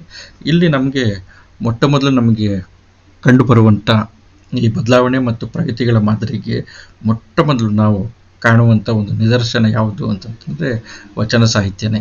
ಈ ವಚನ ಸಾಹಿತ್ಯ ನೋಡ್ರಿ, ಹಿಂದೆಯಿಂದ ಬಂದಂಥ ಒಂದು ಪ್ರಧಾನ ಅಥವಾ ಪ್ರೌಢವಾಗಿರುವಂಥ ಚಂಪು ಸಾಹಿತ್ಯ ಏನಿತ್ತು, ಆ ಚಂಪು ಸಾಹಿತ್ಯಕ್ಕೆ ತದ್ವಿರುದ್ಧವಾಗಿ ಅದು ವಸ್ತುವಿನಲ್ಲಿ ಭಿನ್ನವಾಗುತ್ತೆ, ಭಾಷೆಯಲ್ಲಿ ಭಿನ್ನವಾಗುತ್ತೆ, ಛಂದಸ್ಸಿನಲ್ಲಿ ಭಿನ್ನವಾಗುತ್ತೆ. ಸೊ ಒಟ್ಟಾರೆ ಅದರ ಆಶಯದಲ್ಲಿ ಭಿನ್ನತೆಗಳು ಕಂಡುಬರುತ್ತೆ, ಹೆಚ್ಚು ಜನಪರವಾಗತ್ತೆ. ಅಂದರೆ ಸಂಸ್ಥೀಕರಣಗೊಳ್ಳದೆ ರಾಜಕೀಯ ಅಧಿಕಾರಕ್ಕೆ ಅದು ಬೆನ್ನು ಬೀಳದೆ ಜನಪರವಾಗಿರುವಂಥ ಒಂದು ಕೆಲಸವನ್ನು ವಚನ ಸಾಹಿತ್ಯ ಮಾಡುತ್ತೆ. ಹಾಗಾಗಿ ಇಲ್ಲಿ ಮೊದಲ ಬಾರಿಗೆ ಸಾಮಾನ್ಯ ಜನತೆ, ಒಬ್ಬ ಮಾದರ ಜಾತಿಯವನು, ಒಬ್ಬ ಬ್ರಾಹ್ಮಣ, ಒಬ್ಬ ಸಣ್ಣ ಹೆಣ್ಣುಮಗಳು, ಒಬ್ಬ ಮಡಕೆ ಮಾಡುವಂಥ ಎಲ್ಲ ಕಾಯಕ ಜೀವಿಗಳು, ಇವರೆಲ್ಲರೂ ಕೂಡ ಏನಾಗ್ತಾರೆ ಅಂತಂದರೆ ಇಲ್ಲಿ ಮೊದಲ ಬಾರಿಗೆ ಸಾಹಿತ್ಯದಲ್ಲಿ ಅಥವಾ ಕಾವ್ಯದಲ್ಲಿ ಕಾವ್ಯ ನಾಯಕರಾಗ್ತಾರೆ, ಕಥೆಯ ನಾಯಕರಾಗ್ತಾರೆ ಸಾಮಾನ್ಯ ವ್ಯಕ್ತಿಗಳು. ಮತ್ತು ಇಲ್ಲಿ ಕೆಲವು ಬಹುತೇಕ ವಚನಗಳಲ್ಲಿ, ರಗಳೆಗಳಲ್ಲಿ ಈ ಥರ ನಾಯಕರು ಕಂಡು ಬರ್ತಾರೆ. ಮತ್ತು ಬಹುತೇಕ ವಚನಗಳಲ್ಲಿ ಯಾವುದೇ ಒಂದು ವಸ್ತು ಅನ್ನುವಂಥದ್ದು, ಕಥಾವಸ್ತು ಅನ್ನುವಂಥದ್ದು ಇರೋದಿಲ್ಲ. ಬದಲಿಗೆ ಅವ್ರು ತಮ್ಮದೇ ಆಗಿರುವಂಥ ಕೆಲವು ಆಲೋಚನೆಗಳನ್ನು ಮಂಡಿಸ್ತಾರೆ. ಮತ್ತು ಛಂದಸ್ಸು ಅನ್ನುವಂಥದ್ದು ನಿರ್ದಿಷ್ಟ ರೂಪದಲ್ಲಿ ಇರೋದಿಲ್ಲ, ಮುಕ್ತ ಛಂದಸ್ಸು. ಅಲ್ಲಿ ನೀವು ಯಾವುದೇ ಗಣ ಪ್ರಸ್ತಾರಗಳನ್ನು ಹಾಕೋದಕ್ಕಾಗೋದಿಲ್ಲ. ಈ ರೀತಿಯಾಗಿ ಅದು ಬದಲಾವಣೆ ಮತ್ತು ಪ್ರಗತಿಯ ಮಾದರಿಯನ್ನು ಸಾಹಿತ್ಯ ಏನು ಮಾಡುತ್ತೆ ಅಂತಂದರೆ ಅಭಿವ್ಯಕ್ತಿ ಪಡಿಸ್ಕೊಟ್ರು. ನೋಡ್ರಿ, ಇಲ್ಲಿ ಒಂದು ಅಂಶವನ್ನು ನಾವು ಗಮನದಲ್ಲಿಟ್ಕೊಳ್ಬೇಕು. ಪರಿಸರ ಅಥವಾ ಸಮಾಜದಿಂದ ವ್ಯಕ್ತಿಯ ಪ್ರಜ್ಞೆ ರೂಪುಗೊಳ್ಳುತ್ತೆ ಅಥವಾ ಸಾಹಿತ್ಯ ಪ್ರಜ್ಞೆ ರೂಪುಗೊಳ್ಳುತ್ತೆ ಅಂತ ಹೇಳಿದ್ವಿ. ಅದೇ ರೀತಿ ಯಾವಾಗ ಸಾಹಿತಿಯ ಪ್ರಜ್ಞೆ ಅಥವಾ ವ್ಯಕ್ತಿಯ ಪ್ರಜ್ಞೆ ಅನ್ನುವಂಥದ್ದು ರೂಪುಗೊಳ್ಳುತ್ತೋ, ಸಮಾಜದಲ್ಲಿ ಮೂಲಭೂತ ಪರಿವರ್ತನೆಗಳು, ಸಮಾಜದ ಅಂಶಗಳಲ್ಲಿ ಅಂತಂತಂದರೆ ಸಮಾಜದ ಭಾಗಗಳಲ್ಲಿ, ಅಂದರೆ ವಿವಾಹ ಸಂಬಂಧ ಅಥವಾ ಅಲ್ಲಿರುವಂಥ ವೃತ್ತಿಗಳು ಅಥವಾ ಅಲ್ಲಿರುವಂಥ ಉತ್ಪಾದನಾಂಗಗಳು, ಇವುಗಳ ನಡುವೆ ಉತ್ಪಾದನಾಂಗ ಅಂತಂದರೆ ಒಡೆತನ, ಅಧಿಕಾರ, ಭೂಮಿಯ ಒಡೆತನ ಅಥವಾ ರಾಜಕೀಯ ಶಕ್ತಿಗಳು ಯಾರಲ್ಲಿ ಹೆಚ್ಚು ಒಳಗೊಳ್ತವೆ, ಇದರ ಆಧಾರದ ಮೇಲೆ ಏನಾಗುತ್ತೆ ಅಂತಂದರೆ ಸಮಾಜದ ಒಂದು ಒಟ್ಟು ಸ್ವರೂಪ, ಸಮಾಜದ ಸಂಬಂಧಗಳು ನಿರ್ಧಾರಿತವಾಗುತ್ತೆ. ಅದರ ಆಧಾರದ ಮೇಲೆ ಪರಿಸರ ರೂಪುಗೊಳ್ಳುತ್ತೆ, ಅದರ ಆಧಾರದ ಮೇಲೆ ವ್ಯಕ್ತಿಯ ಪ್ರಜ್ಞೆ ರೂಪುಗೊಳ್ಳುತ್ತೆ. ಸಮಾಜದಲ್ಲಿ ಯಾವಾಗ ಮೂಲಭೂತ ಪಲ್ಲಟಗಳು ಉಂಟಾಗುತ್ತೆ, ಆಗ ಪರಿಸರದಲ್ಲಿ ಮೂಲಭೂತ ಪಲ್ಲಟಗಳು ಉಂಟಾಗುತ್ತೆ. ವ್ಯಕ್ತಿ ಪ್ರಜ್ಞೆಯಲ್ಲಿ, ಸಾಹಿತ್ಯ ಪ್ರಜ್ಞೆಯಲ್ಲೂ ಕೂಡ ಅದೇ ಥರ ಪಲ್ಲಟಗಳು ಉಂಟಾಗುತ್ತೆ. ಅದರ ಪ್ರತಿಫಲವಾಗಿ ಸಾಹಿತ್ಯದಲ್ಲೂ ಕೂಡ ಏನಾಗುತ್ತೆ ಅಂತಂತಂದರೆ, ಹಿಂದಿನ ಸಾಹಿತ್ಯದ ಜಾಡನ್ನು ಬಿಟ್ಟು ಹೊಸ ರೀತಿಯ ಸಾಹಿತ್ಯ ನಿರ್ಮಾಣ ಅನ್ನುವಂಥದ್ದು ಸೃಷ್ಟಿಯಾಗುತ್ತೆ. ಸೊ ವಚನ ಸಾಹಿತ್ಯವನ್ನು ನಾವು ಆ ಹಿನ್ನೆಲೆಯಲ್ಲಿ ನೋಡಬೇಕು. ತದನಂತರ ನಾವು ಆಧುನಿಕ ಸಾಹಿತ್ಯ ಸಂದರ್ಭಕ್ಕೆ ಬಂದರೆ ಹೊಸಗಂಡ ಸಾಹಿತ್ಯಕ್ಕೆ, ಈ ಹೊಸಗಂಡ ಸಾಹಿತ್ಯದಲ್ಲಿ ಇದೇ ಥರದ ಅಂಶಗಳನ್ನು ನಾವು ಕಾಣ್ತೀವಿ. ನಮಗೆ ಗೊತ್ತಿದೆ, ಹೊಸಗಂಡ ಸಾಹಿತ್ಯದಲ್ಲಿ ಕೆಲವು ಪ್ರಮುಖವಾಗಿರುವಂಥ ಚಳವಳಿಗಳು ನಡೆದಿದೆ. ಮೊದಲನೇದು ನಾವು ನವೋದಯ ಸಾಹಿತ್ಯ ಅಂತಂತ ನಾವು ಕರಿತೀವಿ. ನಂತರ ಪ್ರಗತಿಶೀಲ ಸಾಹಿತ್ಯ, ನಂತರ ಬಂಡಾಯ ಸಾಹಿತ್ಯ, ನಂತರ ದಲಿತ ಸಾಹಿತ್ಯ ಮತ್ತು ಇತರ ಪ್ರಭಾವಗಳು. ಈಗ ಒಂದೊಂದನ್ನೇ ನಾವು ಗಮನಿಸೋದಂದರೆ, ನವೋದಯ ಸಾಹಿತ್ಯ ಅನ್ನುವಂಥದ್ದು ಅಥವಾ ನವೋದಯ ಸಾಹಿತ್ಯ ರೂಪುಗೊಂಡಂಥದ್ದರ ಹಿನ್ನೆಲೆ, ಅದಕ್ಕಿದ್ದಂಥ ಜನಪರ ಚಳುವಳಿ ಯಾವುದು ಅನ್ನುವಂಥದ್ದು ಕೆಲವು ಅಂಶಗಳನ್ನು ದಂಡಪ್ಪ ಅವರು ಪಟ್ಟಿ ಮಾಡ್ತಾರೆ. ಫಾರ್ ಎಕ್ಸಾಂಪಲ್ ಏನು ಅಂತಂತಂದರೆ, ನವೋದಯ ಸಾಹಿತ್ಯ ಭಾರತದ ಮೊಟ್ಟ ಮೊದಲ ಆಧುನಿಕ ಮನುಷ್ಯ ಅಂತಂದ್ಬಿಟ್ಟು ಯಾರನ್ನು ನಾವು ಗುರುತಿಸ್ತೀವಿ, ರಾಜಾರಾಮ್ ಮೋಹನ್ ರಾಯ್ ಅವರನ್ನು. ಮತ್ತು ಅದಲ್ಲದೆ ಆಧುನಿಕ ಚಿಂತನೆಯ ಬೆಳಕಿನಲ್ಲಿ ಭಾರತೀಯ ಆಧ್ಯಾತ್ಮ ಪರಂಪರೆಯನ್ನು ವ್ಯಾಖ್ಯಾನಿಸಿದಂಥ ವಿವೇಕಾನಂದರಿರಲಿ, ಅಥವಾ ರಾಮಕೃಷ್ಣ ಪರಮಹಂಸರಿರಲಿ, ಅಥವಾ ಅರವಿಂದ ಘೋಷರಿರಲಿ, ಇವರೆಲ್ಲರ ವಿಚಾರಗಳು, ಮತ್ತು ಗಾಂಧೀಜಿಯ ಚಳುವಳಿಗಳು, ಮತ್ತು ಸ್ವಾತಂತ್ರ್ಯ ಚಳುವಳಿ, ಇವೆಲ್ಲದರ ಆಧಾರದ ಮೇಲೆ ನಿರ್ಮಾಣಗೊಂಡಂಥ ನೋಡಿ ಈ ಎಲ್ಲ ಚಳುವಳಿಗಳು, ಇವೆಲ್ಲ ವಿಚಾರಧಾರೆಗಳು ಇದರ ಬೆಂಬಲದ ಮೇಲೆ, ಅಡಿಪಾಯದ ಮೇಲೆ ನಿರ್ಮಾಣಗೊಂಡದ್ದು ನವೋದಯ ಸಾಹಿತ್ಯ. ಸೊ ಹಾಗಾಗಿ ಈ ನವೋದಯ ಸಾಹಿತ್ಯದಲ್ಲಿ ಹೆಂಗೆ ಒಂದು ಹೊಸತನ ಅನ್ನುವಂಥದ್ದು ಆಧುನಿಕ ಸಾಹಿತ್ಯದಲ್ಲಿ, ಅಂದರೆ ಆಧುನಿಕ ವಿಚಾರಧಾರೆಗಳ ಹಿನ್ನೆಲೆಯಲ್ಲಿ ಆಧುನಿಕ ಚಿಂತನೆ ಎನ್ನುವಂಥದ್ದು, ಆಧುನಿಕ ಚಳುವಳಿ ಎನ್ನುವಂಥದ್ದು ಮೂಡಿಬಂತು. ಸಾಹಿತ್ಯ ಚಳುವಳಿಗಳ ಹಿನ್ನೆಲೆಯಲ್ಲಿ ಅಥವಾ ಧಾರ್ಮಿಕ ಚಳುವಳಿಗಳ ಹಿನ್ನೆಲೆಯಲ್ಲಿ ಮೂಡಿಬಂತು. ಅದೇ ಥರ ನವೋದಯ ಸಾಹಿತ್ಯದಲ್ಲೂ ಕೂಡ ಹೊಸತನ ಅನ್ನುವಂಥದ್ದು ಕಂಡು ಬಂತು. ಸೊ ಹಾಗಾಗಿ ಹಿಂದಿನ ಸಾಹಿತ್ಯ ಪರಂಪರೆಗೆ ಭಿನ್ನವಾಗಿ ನಿಯತವಾಗಿರುವಂಥ ಛಂದಸ್ಸಿನ ಹಾಡೋದಕ್ಕೆ ಬರುವಂಥ, ಮತ್ತು ಆ ಛಂದಸ್ಸಿನಲ್ಲಿ ಹೊಸತನವನ್ನು ಅದನ್ನು ತುಂಡು ತುಂಡು ಮಾಡಿ ಹೊಸ ಛಂದಸ್ಸು, ಚೌಪದಿಗಳು, ತ್ರಿಪದಿಗಳು, ಭಾವಗೀತೆಗಳು, ದೀರ್ಘಕಾವ್ಯಗಳು, ನೀಳ್ಗತೆಗಳು, ಗದ್ಯ ಪ್ರಧಾನವಾಗಿರುವಂಥದ್ದು, ಸಣ್ಣ ಕಥೆಗಳು, ಕಾದಂಬರಿಗಳು, ಮಹಾಕಾವ್ಯಗಳು, ಇವೆಲ್ಲನೂ ಕೂಡ ರೂಪುಗೊಳ್ತಾ ಬಂತು. ಅಪಾರ ಬಗೆಯ ಸಾಹಿತ್ಯಿಕ ವೈವಿಧ್ಯತೆ ಕಂಡುಬಂತು. ಆದರೆ ಇಲ್ಲಿ ಒಂದು ಅಂಶ, ಈ ನವೋದಯ ಸಾಹಿತ್ಯವನ್ನು ಇಂಗ್ಲೀಷ್ ಸಾಹಿತ್ಯದಲ್ಲಿ ರೊಮ್ಯಾಂಟಿಸಿಸಮ್ ಅಂತ ಕರೀತಾರೆ. ಈ ರೊಮ್ಯಾಂಟಿಸಿಸಮ್ಗೂ ಮತ್ತು ನಮ್ಮಲ್ಲಿರುವಂಥ ನವೋದಯ ಸಾಹಿತ್ಯಕ್ಕೂ ಒಂದು ಭಿನ್ನತೆ ಇದೆ. ಏನು ಅಂತಂತಂದರೆ, ಈ ರೊಮ್ಯಾಂಟಿಸಿಸಮ್ ಅನ್ನುವಂಥದ್ದು ಅಲ್ಲಿರುವಂಥ ಅಂದರೆ ಪಶ್ಚಿಮ ದೇಶಗಳಲ್ಲಿದ್ದಂಥ ಉಂಟಾದಂಥ ಕೈಗಾರಿಕೀಕರಣ ಅಥವಾ ನಗರೀಕರಣ, ಅಥವಾ ಅದರ ಕಾರಣದಿಂದ ಉಂಟಾದಂಥ ಅವ್ಯವಸ್ಥೆ, ಅಥವಾ ಅದರ ಕಾರಣದಿಂದ ಉಂಟಾದಂಥ ಸಾಮಾಜಿಕವಾಗಿರುವಂಥ ತಲ್ಲಣಗಳು, ಇದರ ಕಾರಣದಿಂದ ಅಲ್ಲಿ ಒಂದು ನೆಗೆಟಿವ್ ಆಗಿರುವಂಥ ಎಸ್ಕೇಪ್ ಆಗುವಂಥ, ಅಂದರೆ ಋಣಾತ್ಮಕವಾಗಿ ಅಲ್ಲಿಂದ ದಾಟುವಂಥ ಒಂದು ಪ್ರಕ್ರಿಯೆಯಾಗಿ ಅಲ್ಲಿ ರೊಮ್ಯಾಂಟಿಸಿಸಮ್ ಅನ್ನುವಂಥದ್ದು ಕಂಡುಬಂತು. ಎಸ್ಕೇಪಿಸ್ಟ್ ಅಂತಂತ ಕರೀತಾರೆ, ನೆಗೆಟಿವ್ ಎಸ್ಕೇಪಿಸ್ಟ್ ಅಂತಂದ್ಬಿಟ್ಟು. ಅಂದರೆ ಋಣಾತ್ಮಕವಾಗಿ ದಾಟುವಂಥದ್ದು, ಅಂದರೆ ಅದನ್ನು ಸ್ವೀಕರಿಸೋದಲ್ಲ. ಕೈಗಾರಿಕೀಕರಣದ ಪರಿಣಾಮವಾಗಿ ನಗರೀಕರಣ ಆಯಿತು. ನಗರೀಕರಣದ ಪರಿಣಾಮವಾಗಿ ಕೊಳಗೇರಿಗಳು, ಕೊಳಚೆ ಪ್ರದೇಶಗಳು ನಿರ್ಮಾಣವಾದವು. ಅತ್ಯಂತ ಶ್ರೀಮಂತರು, ಅದರ ಪಕ್ಕದಲ್ಲೇ ಅತ್ಯಂತ ಭಿಕಾರಿಗಳು, ವೇಶ್ಯಾವೃತ್ತಿ, ಮತ್ತು ಒಂಥರ ಮನುಷ್ಯರ ನಡುವಿನ ಸಂಬಂಧಗಳಲ್ಲಿ ವಿಘಟನೆ ಅನ್ನುವಂಥದ್ದು, ಬಿರುಕು ಅನ್ನುವಂಥದ್ದು, ಸಾಂಸ್ಕೃತಿಕವಾಗಿರುವಂಥ ಒಂದು ಸಾವಯವವಾಗಿರುವಂಥ ಬಂಧ ಏನಿತ್ತು ಅದರ ವಿಘಟನೆ, ಇವೆಲ್ಲನೂ ಕೂಡ ಏನಕ್ಕೆ ಕಾರಣ ಆಯಿತು ಅಂತಂತಂದರೆ, ಅದರಿಂದ ದಾಟಿ ನಾವು ಹೋಗಬೇಕು ಅನ್ನುವಂಥ ಒಂದು ಹಂತದಲ್ಲಿ ಅಲ್ಲಿ ರೊಮ್ಯಾಂಟಿಸಿಸಮ್ ಅನ್ನುವಂಥದ್ದು ಅಸ್ತಿತ್ವಕ್ಕೆ ಬಂತು.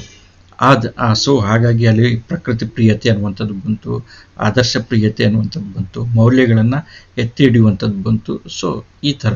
ಆದರೆ ನಮ್ಮಲ್ಲಿ ನವೋದಯ ಅನ್ನುವಂಥದ್ದು, ಅಂದರೆ ಅದಕ್ಕೆ ಸಮಾಂತರವಾಗಿ ಬಂದಂಥ ನವೋದಯ ಅನ್ನುವಂಥದ್ದು ಈ ಥರ ನೆಗೆಟಿವ್ ಎಸ್ಕೇಪಿಸ್ಟ್ ಕಾರಣದಿಂದ ಬಂದಿರುವಂಥದ್ದಲ್ಲ. ಬದಲಾಗಿ ಇಲ್ಲಿ ನವೋದಯ ಅಂತಂತಂದರೆ ಒಂದು ಧನಾತ್ಮಕವಾಗಿರುವಂಥ ರಿನೈಸಾನ್ಸ್, ಅಂದರೆ ಪುನರುಜ್ಜೀವನ, ಧನಾತ್ಮಕವಾಗಿರುವಂಥ ಸುಧಾರಣೆ ಅಥವಾ ಪುನರುಜ್ಜೀವನ ಅನ್ನುವಂಥ ಅರ್ಥದಲ್ಲಿ ನಮ್ಮಲ್ಲಿ ಹೊಸ ಬಗೆಯ ಸಾಹಿತ್ಯ ಅನ್ನುವಂಥದ್ದು ನಿರ್ಮಾಣ ಆಯಿತು. ಇದನ್ನು ನಾವು ನವೋದಯ ಸಾಹಿತ್ಯ ಅಂತ ಕರಿತೀವಿ. ಮತ್ತು ಇದು ಇಡೀ ಭಾರತಕ್ಕೆ ಅನ್ವಯಿಸುವಂಗೆ ಇದು ನಮಗೆ ಇಡೀ ಭಾರತದಾದ್ಯಂತ ನಾವು ಇದನ್ನು ಕಾಣ್ತೀವಿ. ಇಲ್ಲಿ ನಮ್ಮಲ್ಲಿ ಟ್ಯಾಗೋರ್ ಅನ್ನುವಂಥವ್ರು ಬಂಗಾಳದಲ್ಲಿ, ರವೀಂದ್ರನಾಥ್ ಟ್ಯಾಗೋರ್, ಉತ್ತರ ಕರ್ನಾಟಕದಲ್ಲಿ ಬೇಂದ್ರೆ, ನಮ್ಮಲ್ಲಿ ದಕ್ಷಿಣ ಕರ್ನಾಟಕದಲ್ಲಿ ಮೈಸೂರು ಭಾಗದಲ್ಲಿ ಪುಟ್ಟಪ್ಪ ಅವರು, ಆಮೇಲೆ ಮಂಗಳೂರು ಕರ್ನಾಟಕದಲ್ಲಿ ಕಾರಂತರು, ಇವರೆಲ್ಲರೂ ಕೂಡ ಏನು ಮಾಡಿದ್ರು ಅಂತಂದರೆ ಈ ನವೋದಯ ಸಾಹಿತ್ಯಕ್ಕೆ ಬೇರೆ ಬೇರೆ ರೀತಿಯಲ್ಲಿ ಎದುರಾದರು. ನೋಡ್ರಿ, ರಾಷ್ಟ್ರೀಯ ಚಳುವಳಿ ನಡೀತಾ ಇದ್ದಂಥ ಸಂದರ್ಭದಲ್ಲೇ ಅತಿಯಾಗಿರುವಂಥ ರಾಷ್ಟ್ರೀಯತೆಯ ದುಷ್ಪರಿಣಾಮ ಏನಾಗ್ಬೋದು ಅಂತಂದ್ಬಿಟ್ಟು ರವೀಂದ್ರನಾಥ್ ಠಾಗೂರ್ ಆಗಲೇ ಚಿಂತನೆ ಮಾಡಿದರು. ಮತ್ತು ಭಾರತದ ಆಧ್ಯಾತ್ಮಿಕವಾಗಿರುವಂಥ ಒಂದು ಆಧುನಿಕವಾಗಿರುವಂಥ ವಿವೇಚನೆಯಿಂದ ಒಂದು ಪಾಶ್ಚಾತ್ಯ ಜಗತ್ತಿನ ಸಾಂಸ್ಕೃತಿಕ ಯಜಮಾನಿಕೆಯನ್ನು ನಾವು ದಾಟೋದಕ್ಕೆ ಸಾಧ್ಯ ಅನ್ನುವಂಥ ಒಂದು ಎಚ್ಚರವನ್ನು ಕುವೆಂಪು ಇಟ್ಕೊಂಡಿದ್ರು. ಬೇಂದ್ರೆ ಇಲ್ಲಿರುವಂಥ ಸಾಮಾನ್ಯ ಜನತೆಯ ಭಾಷೆ ಸಾಹಿತ್ಯಕ್ಕೆ ಒಂದು ಕಸುವನ್ನು ತುಂಬಿಕೊಡೋದಕ್ಕೆ ಸಾಧ್ಯ ಅನ್ನುವಂಥದ್ದನ್ನು ಅವರು ನವೋದಯ ಸಾಹಿತ್ಯದಲ್ಲಿ ತೋರಿಸ್ಕೊಟ್ರು.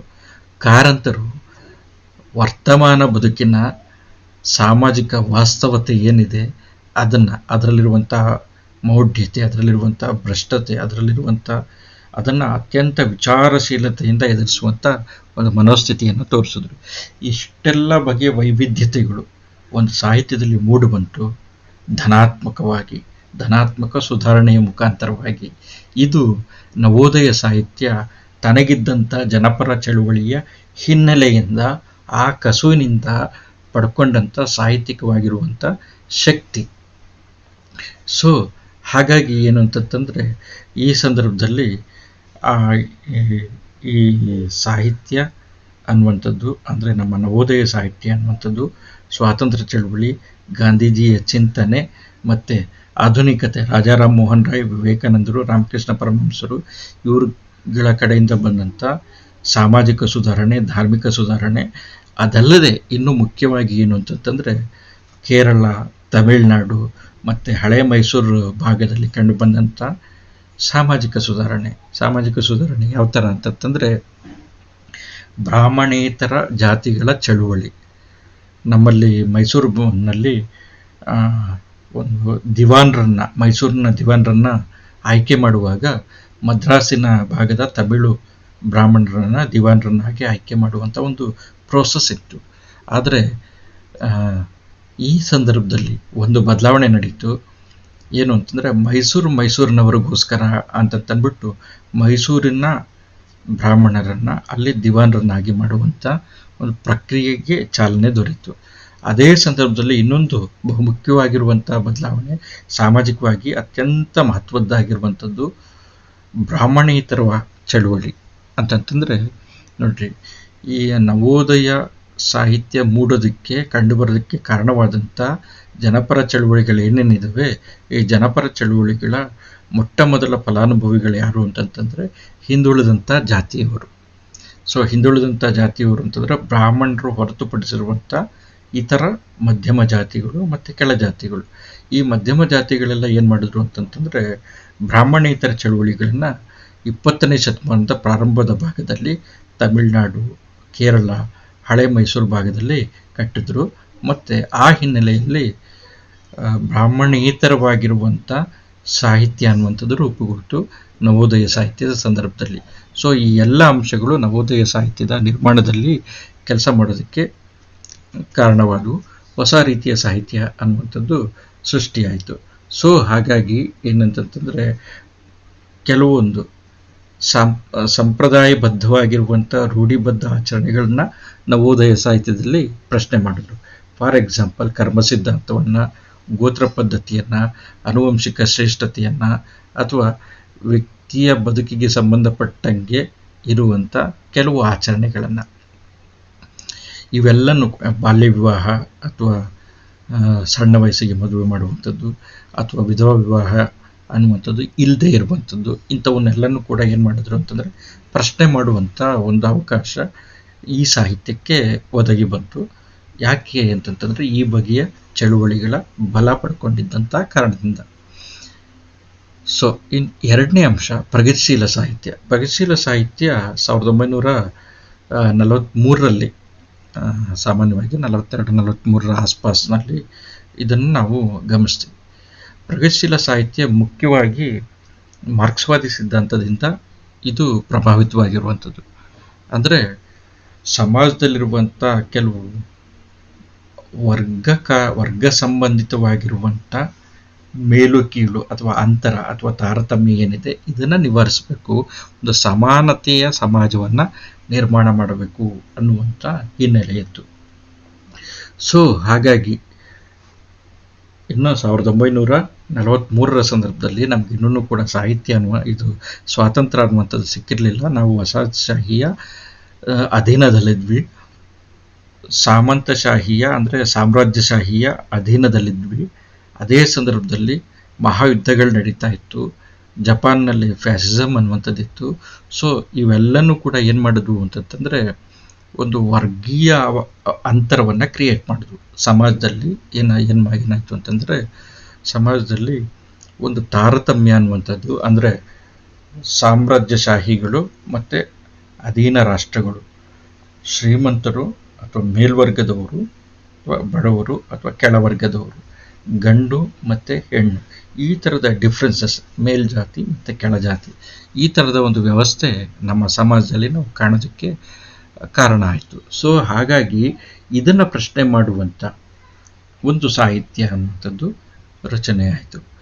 ಇದಕ್ಕೆ ಪೂರಕವಾಗಿ ಮಾರ್ಕ್ಸ್ನ ಚಿಂತನೆಗಳು, ಎಂಗೆಲ್ಸ್ನ ಚಿಂತನೆಗಳು ನಮಗೆ ಪೂರಕವಾಗಿ ಕಂಡುಬರ್ತವೆ. ಕಾರ್ಮಿಕ ಚಳುವಳಿ ಅತ್ಯಂತ ಜನಪರವಾಗಿರುವಂಥ ಚಳುವಳಿಯಾಗಿ ಮಾರ್ಕ್ಸ್ವಾದಿ ಸಿದ್ಧಾಂತವಾಗಿ ಆ ಸಿದ್ಧಾಂತದ ಹಿನ್ನೆಲೆಯಲ್ಲಿ ಕಾರ್ಮಿಕ ಚಳುವಳಿ ರೂಪುಗೊಳ್ಳುತ್ತೆ. ಈ ಕಾರ್ಮಿಕ ಚಳುವಳಿ ಏನು ಮಾಡುತ್ತೆ ಅಂತಂತಂದರೆ ಈ ಫ್ಯಾಸಿಸ್ಟ್ ಶಕ್ತಿಗಳನ್ನು, ಸರ್ವಾಧಿಕಾರಿ ಶಕ್ತಿಗಳನ್ನು ಅಥವಾ ನಿರಂಕುಶ ಶಕ್ತಿಗಳನ್ನು ಅಥವಾ ವಸಾಹತು ಶಕ್ತಿಗಳನ್ನು ಪ್ರಶ್ನೆ ಮಾಡುವಂಥ ಒಂದು ಧೈರ್ಯವನ್ನು ತೋರ್ತವೆ. ಮತ್ತು ಸಮಾನತೆಯ ಅಡಿಯಲ್ಲಿ ಸಮಾಜ ನಿರ್ಮಾಣ ಆಗಬೇಕು ಅಂತಂತ ಬಯಸುತ್ತೆ. ಈ ರೀತಿ ಚಳುವಳಿ ಶುರುವಾಗುತ್ತೆ. ಈ ಚಳುವಳಿಯ ಆಧಾರದಲ್ಲಿ ನಮ್ಮಲ್ಲಿ ಏನಾಗುತ್ತೆ ಅಂತಂದರೆ ಪ್ರಗತಿಶೀಲ ಸಾಹಿತ್ಯ ಅನ್ನುವಂಥದ್ದು ಸೃಷ್ಟಿಯಾಗುತ್ತೆ, ಪ್ರಗತಿಶೀಲ ಸಾಹಿತ್ಯ ಅನ್ನುವಂಥದ್ದು ರಚನೆಯಾಗುತ್ತೆ. ಸೊ ಈ ಪ್ರಗತಿಶೀಲ ಸಾಹಿತ್ಯನೂ ಕೂಡ ಅಖಿಲ ಭಾರತ ಮಟ್ಟದ್ದು. ಪುರೋಗಾಮಿ ಸಾಹಿತ್ಯ ಅಥವಾ ಪ್ರಗತಿಶೀಲ ಸಾಹಿತ್ಯ ಅನ್ನುವಂಥದ್ದು ಇಡೀ ಭಾರತದಾದ್ಯಂತ ರಚನೆಯಾಗುತ್ತೆ. ಇಲ್ಲಿ ಏನು ಅಂತಂತಂದರೆ ಹಿಂದಿನ ಸಾಹಿತ್ಯವನ್ನು ಟೀಕೆ ಮಾಡ್ತಾರೆ. ಅಂದರೆ ನವೋದಯ ಸಾಹಿತ್ಯದಲ್ಲಿ ಏನಾಗಿದೆ ಅಂತಂದರೆ ಆದರ್ಶ ಪ್ರಿಯತೆ, ಪ್ರಕೃತಿ ಪ್ರೇಮ ಅಥವಾ ಒಂದು ದಾಂಪತ್ಯ ಅಥವಾ ಗಂಡು ಹೆಣ್ಣಿನ ಪ್ರಣಯ ಇತ್ಯಾದಿಗಳಿಗೆ ಹೆಚ್ಚು ಒತ್ತನ್ನು ಕೊಟ್ಟಿದ್ದಾರೆ. ಆದರೆ ಸಮಾಜ ಅನ್ನುವಂಥದ್ದನ್ನು ನಾವು ಅತ್ಯಂತ ಎಚ್ಚರದ ಕಣ್ಣಿನಿಂದ ನಾವು ಪರಿಶೀಲಿಸಬೇಕಾಗಿದೆ. ಸಮಾಜ ಅನ್ನುವಂಥದ್ದು ಅಸಮಾನತೆಯಿಂದ ಕೂಡಿದೆ, ಸಮಾಜ ಅನ್ನುವಂಥದ್ದು ಬಿರುಕುಗಳಿಂದ ಕೂಡಿದೆ, ಸಮಾಜ ಅನ್ನುವಂಥದ್ದು ಒಗ್ಗಟ್ಟಾಗಿಲ್ಲ, ಸಮಾಜ ಅನ್ನುವಂಥದ್ದು ಸಮಾನತೆಯ ನೆಲೆಯಲ್ಲಿಲ್ಲ. ಇದನ್ನು ನಾವು ವ್ಯವಸ್ಥೆಗೊಳಿಸಬೇಕು ಅಂತಂದರೆ, ಸಮಾಜವನ್ನು ಸಮರೂಪಗೊಳಿಸಬೇಕು ಅಂತಂದರೆ ಅದಕ್ಕೆ ಪೂರಕವಾಗಿ ಸಾಹಿತ್ಯ ಅನ್ನುವಂಥದ್ದು ಬೆಂಬಲವಾಗಿ ನಿಲ್ಲಬೇಕು, ತನ್ನ ಕೊಡುಗೆಯನ್ನು ಕೊಡಬೇಕು ಅನ್ನುವಂಥ ನೆಲೆಯಲ್ಲಿ ಸಾಹಿತ್ಯ ರಚನೆಯಾಯಿತು. ಸೊ ಹಾಗಾಗಿ ಏನು ಅಂತಂದರೆ ನಾವು ಸಾಹಿತಿಗಳು, ಲೇಖಕರು ಶ್ರಮಜೀವಿಗಳ ಬಗ್ಗೆ ಬರೀಬೇಕು, ಕಾರ್ಮಿಕರ ಬಗ್ಗೆ ಬರೀಬೇಕು, ಮಹಿಳೆಯರ ಬಗ್ಗೆ ಬರೀಬೇಕು ಅನ್ನುವಂಥ ಒಂದು ನೆಲೆ ಅನ್ನುವಂಥದ್ದು ಸೃಷ್ಟಿಯಾಯಿತು. ಸೊ ಹಾಗಾಗಿ ಏನಂತಂದರೆ ಬಸವರಾಜ್ ಕಟ್ಟಿಮನಿ ಏನು ಮಾಡಿದ್ರು ಅಂತಂದರೆ ಅವರು ಧರ್ಮದ ಹೆಸರಿನಲ್ಲಿ ಧರ್ಮಗುರುಗಳು ನಡೆಸುವಂಥ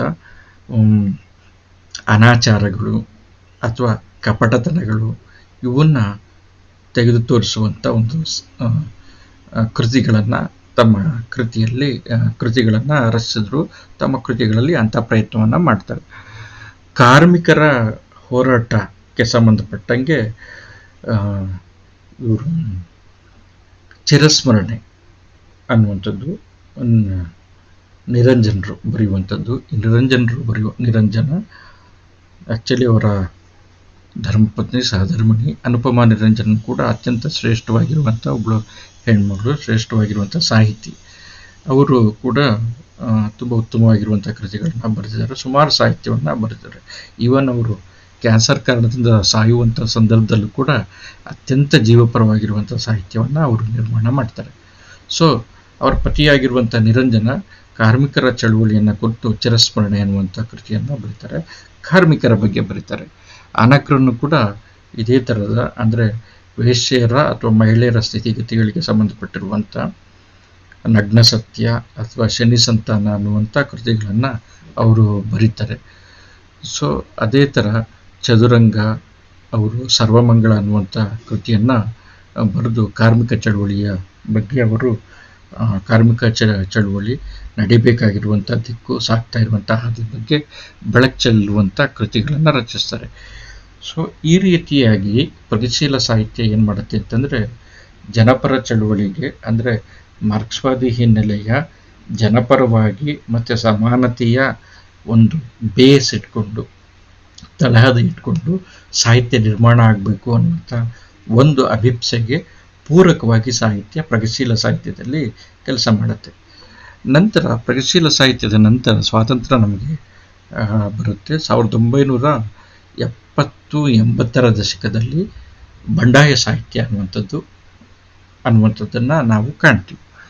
ಸೊ ಈ ಬಂಡಾಯ ಸಾಹಿತ್ಯಕ್ಕೆ ಹಿನ್ನೆಲೆಯಾಗಿರುವಂಥ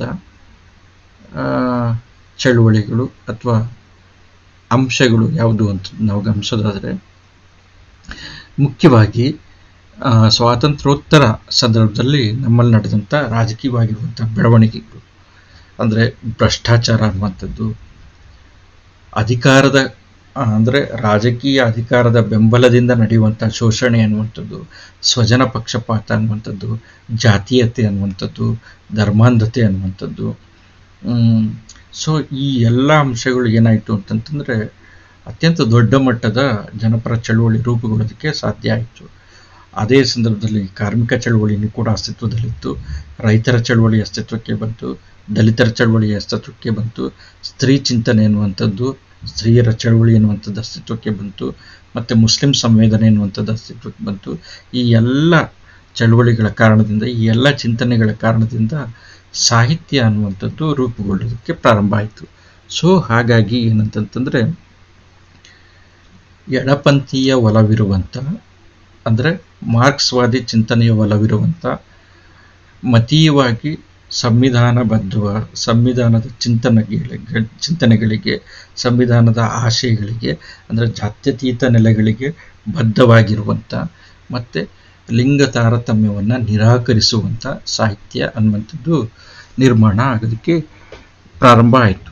ಸೊ ಹಾಗಾಗಿ ಏನಂತಂದರೆ, ಸಂಸ್ಕೃತಿ ಕ್ಷೇತ್ರದಲ್ಲಿ ಶೋಷಿತ ಜನರ ಪರವಾಗಿರುವಂಥ ಸಂಸ್ಕೃತಿ ಕ್ಷೇತ್ರ ಅಂತಂದರೆ ಅದು ಸಾಹಿತ್ಯ ಕ್ಷೇತ್ರನೂ, ಧಾರ್ಮಿಕ ಕ್ಷೇತ್ರನೂ, ಶೈಕ್ಷಣಿಕ ಕ್ಷೇತ್ರನೂ, ಭಾಷಿಕ ಕ್ಷೇತ್ರನೂ ಮತ್ತು ಪ್ರಾದೇಶಿಕವಾಗಿಯೂ ಕೂಡ ಶೋಷಿತ ಜನರ ಪರವಾಗಿ ಸಾಹಿತ್ಯ ಅನ್ನುವಂಥದ್ದು ನಿರ್ಮಾಣ ಆಗಬೇಕು. ಸಾಹಿತ್ಯ ಒಂದು ಬದ್ಧತೆಯನ್ನು ಹೊಂದಿರಬೇಕು, ಆ ಬದ್ಧತೆ ಶೋಷಿತ ಜನರ ಪರವಾಗಿರಬೇಕು.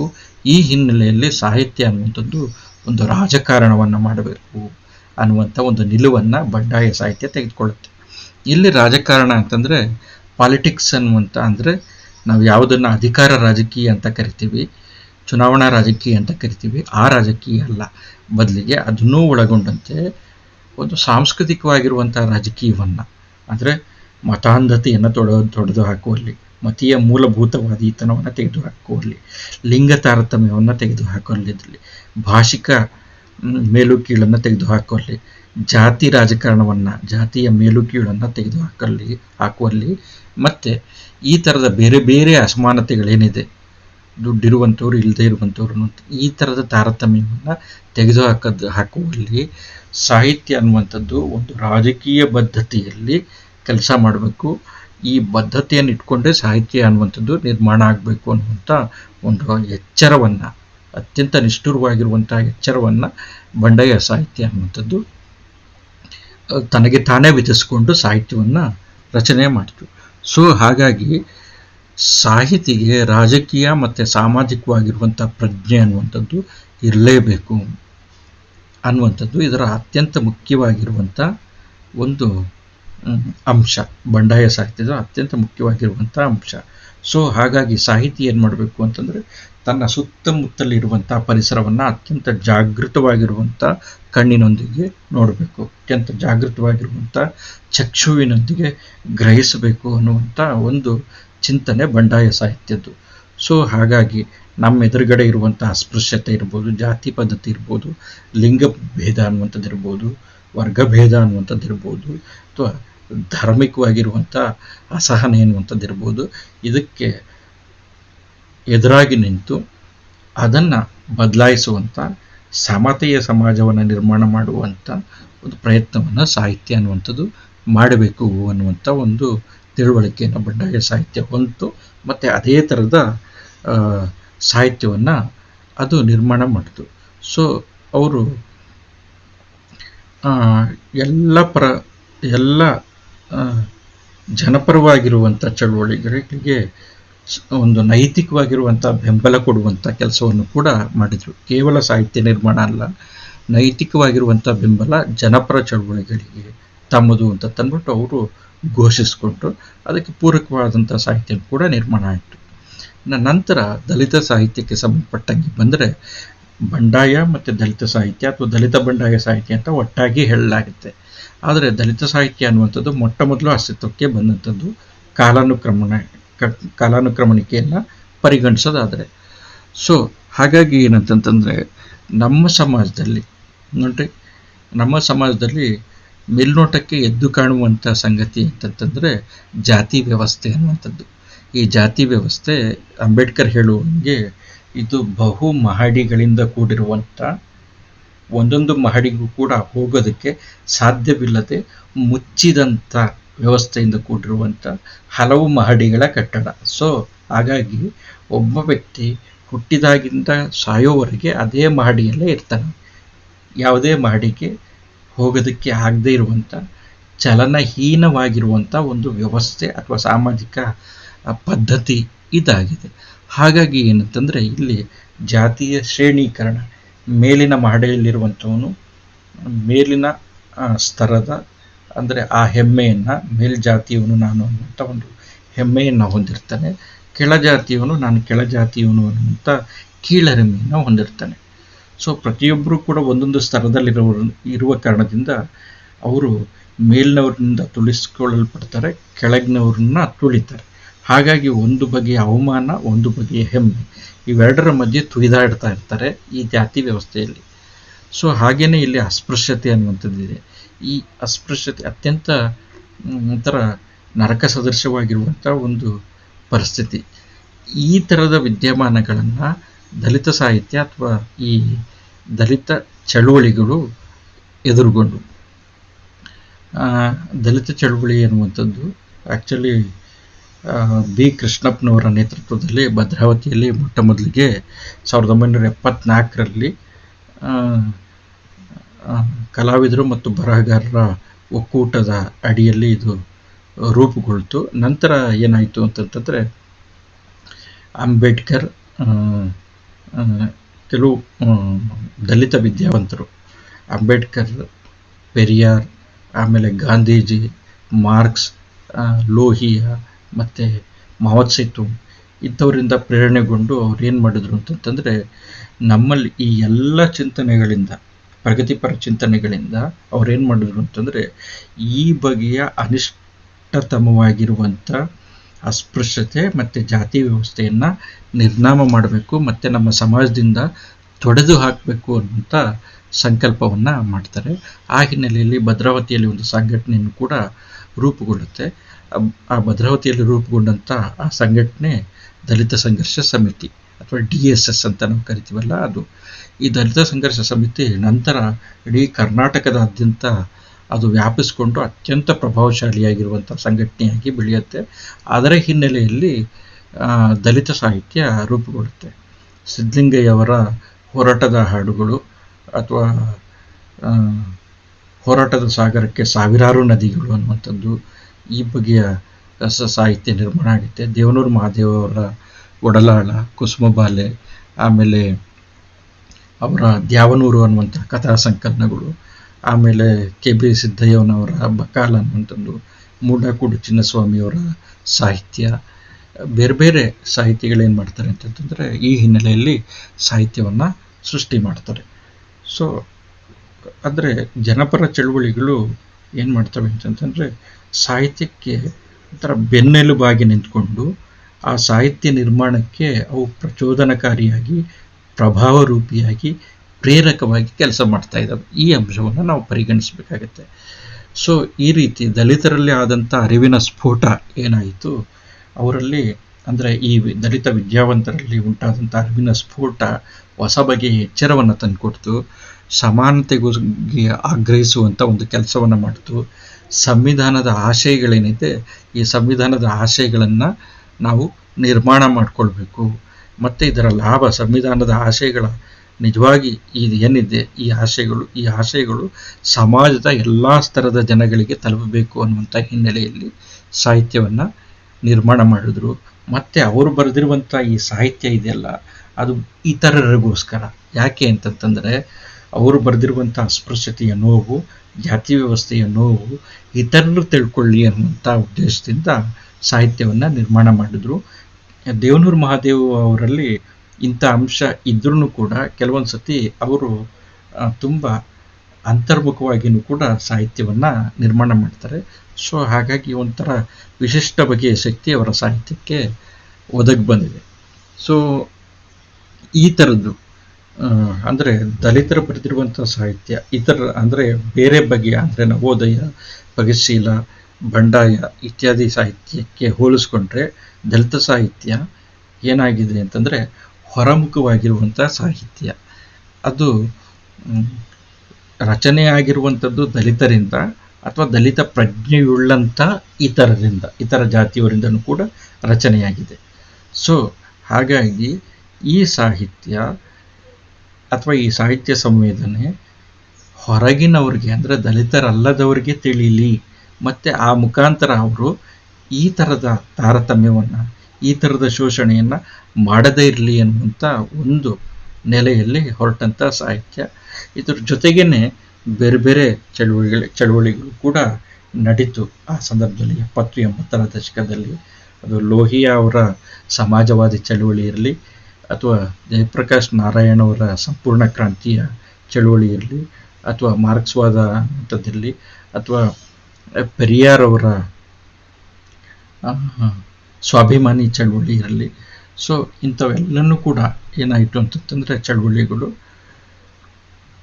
ಪುರೋಹಿತಶಾಹಿ ವ್ಯವಸ್ಥೆಗೆ ವಿರುದ್ಧವಾಗಿರುವಂಥ ಜನಸಾಮಾನ್ಯ ಪರವಾಗಿರುವಂಥ ಸಾಹಿತ್ಯ ಸೃಷ್ಟಿಗೆ ಪ್ರೇರೇಪಣೆಯನ್ನು ಕೊಟ್ಟು, ಮತ್ತು ಈ ಬಗೆಯ ಪ್ರೇರೇಪಣೆಗಳು ನಾವಿಲ್ಲ ಅಧ್ಯಯನದ ಉದ್ದೇಶಕ್ಕೋಸ್ಕರ ನವೋದಯ, ಪ್ರಗತಿಶೀಲ, ಬಂಡಾಯ, ದಲಿತ ಸಾಹಿತ್ಯ ಮತ್ತು ಇತರ ಸಾಹಿತ್ಯ ಅಂತ ನಾವು ಡಿವೈಡ್ ಮಾಡ್ಕೊಂಡಿದ್ದೀವಿ.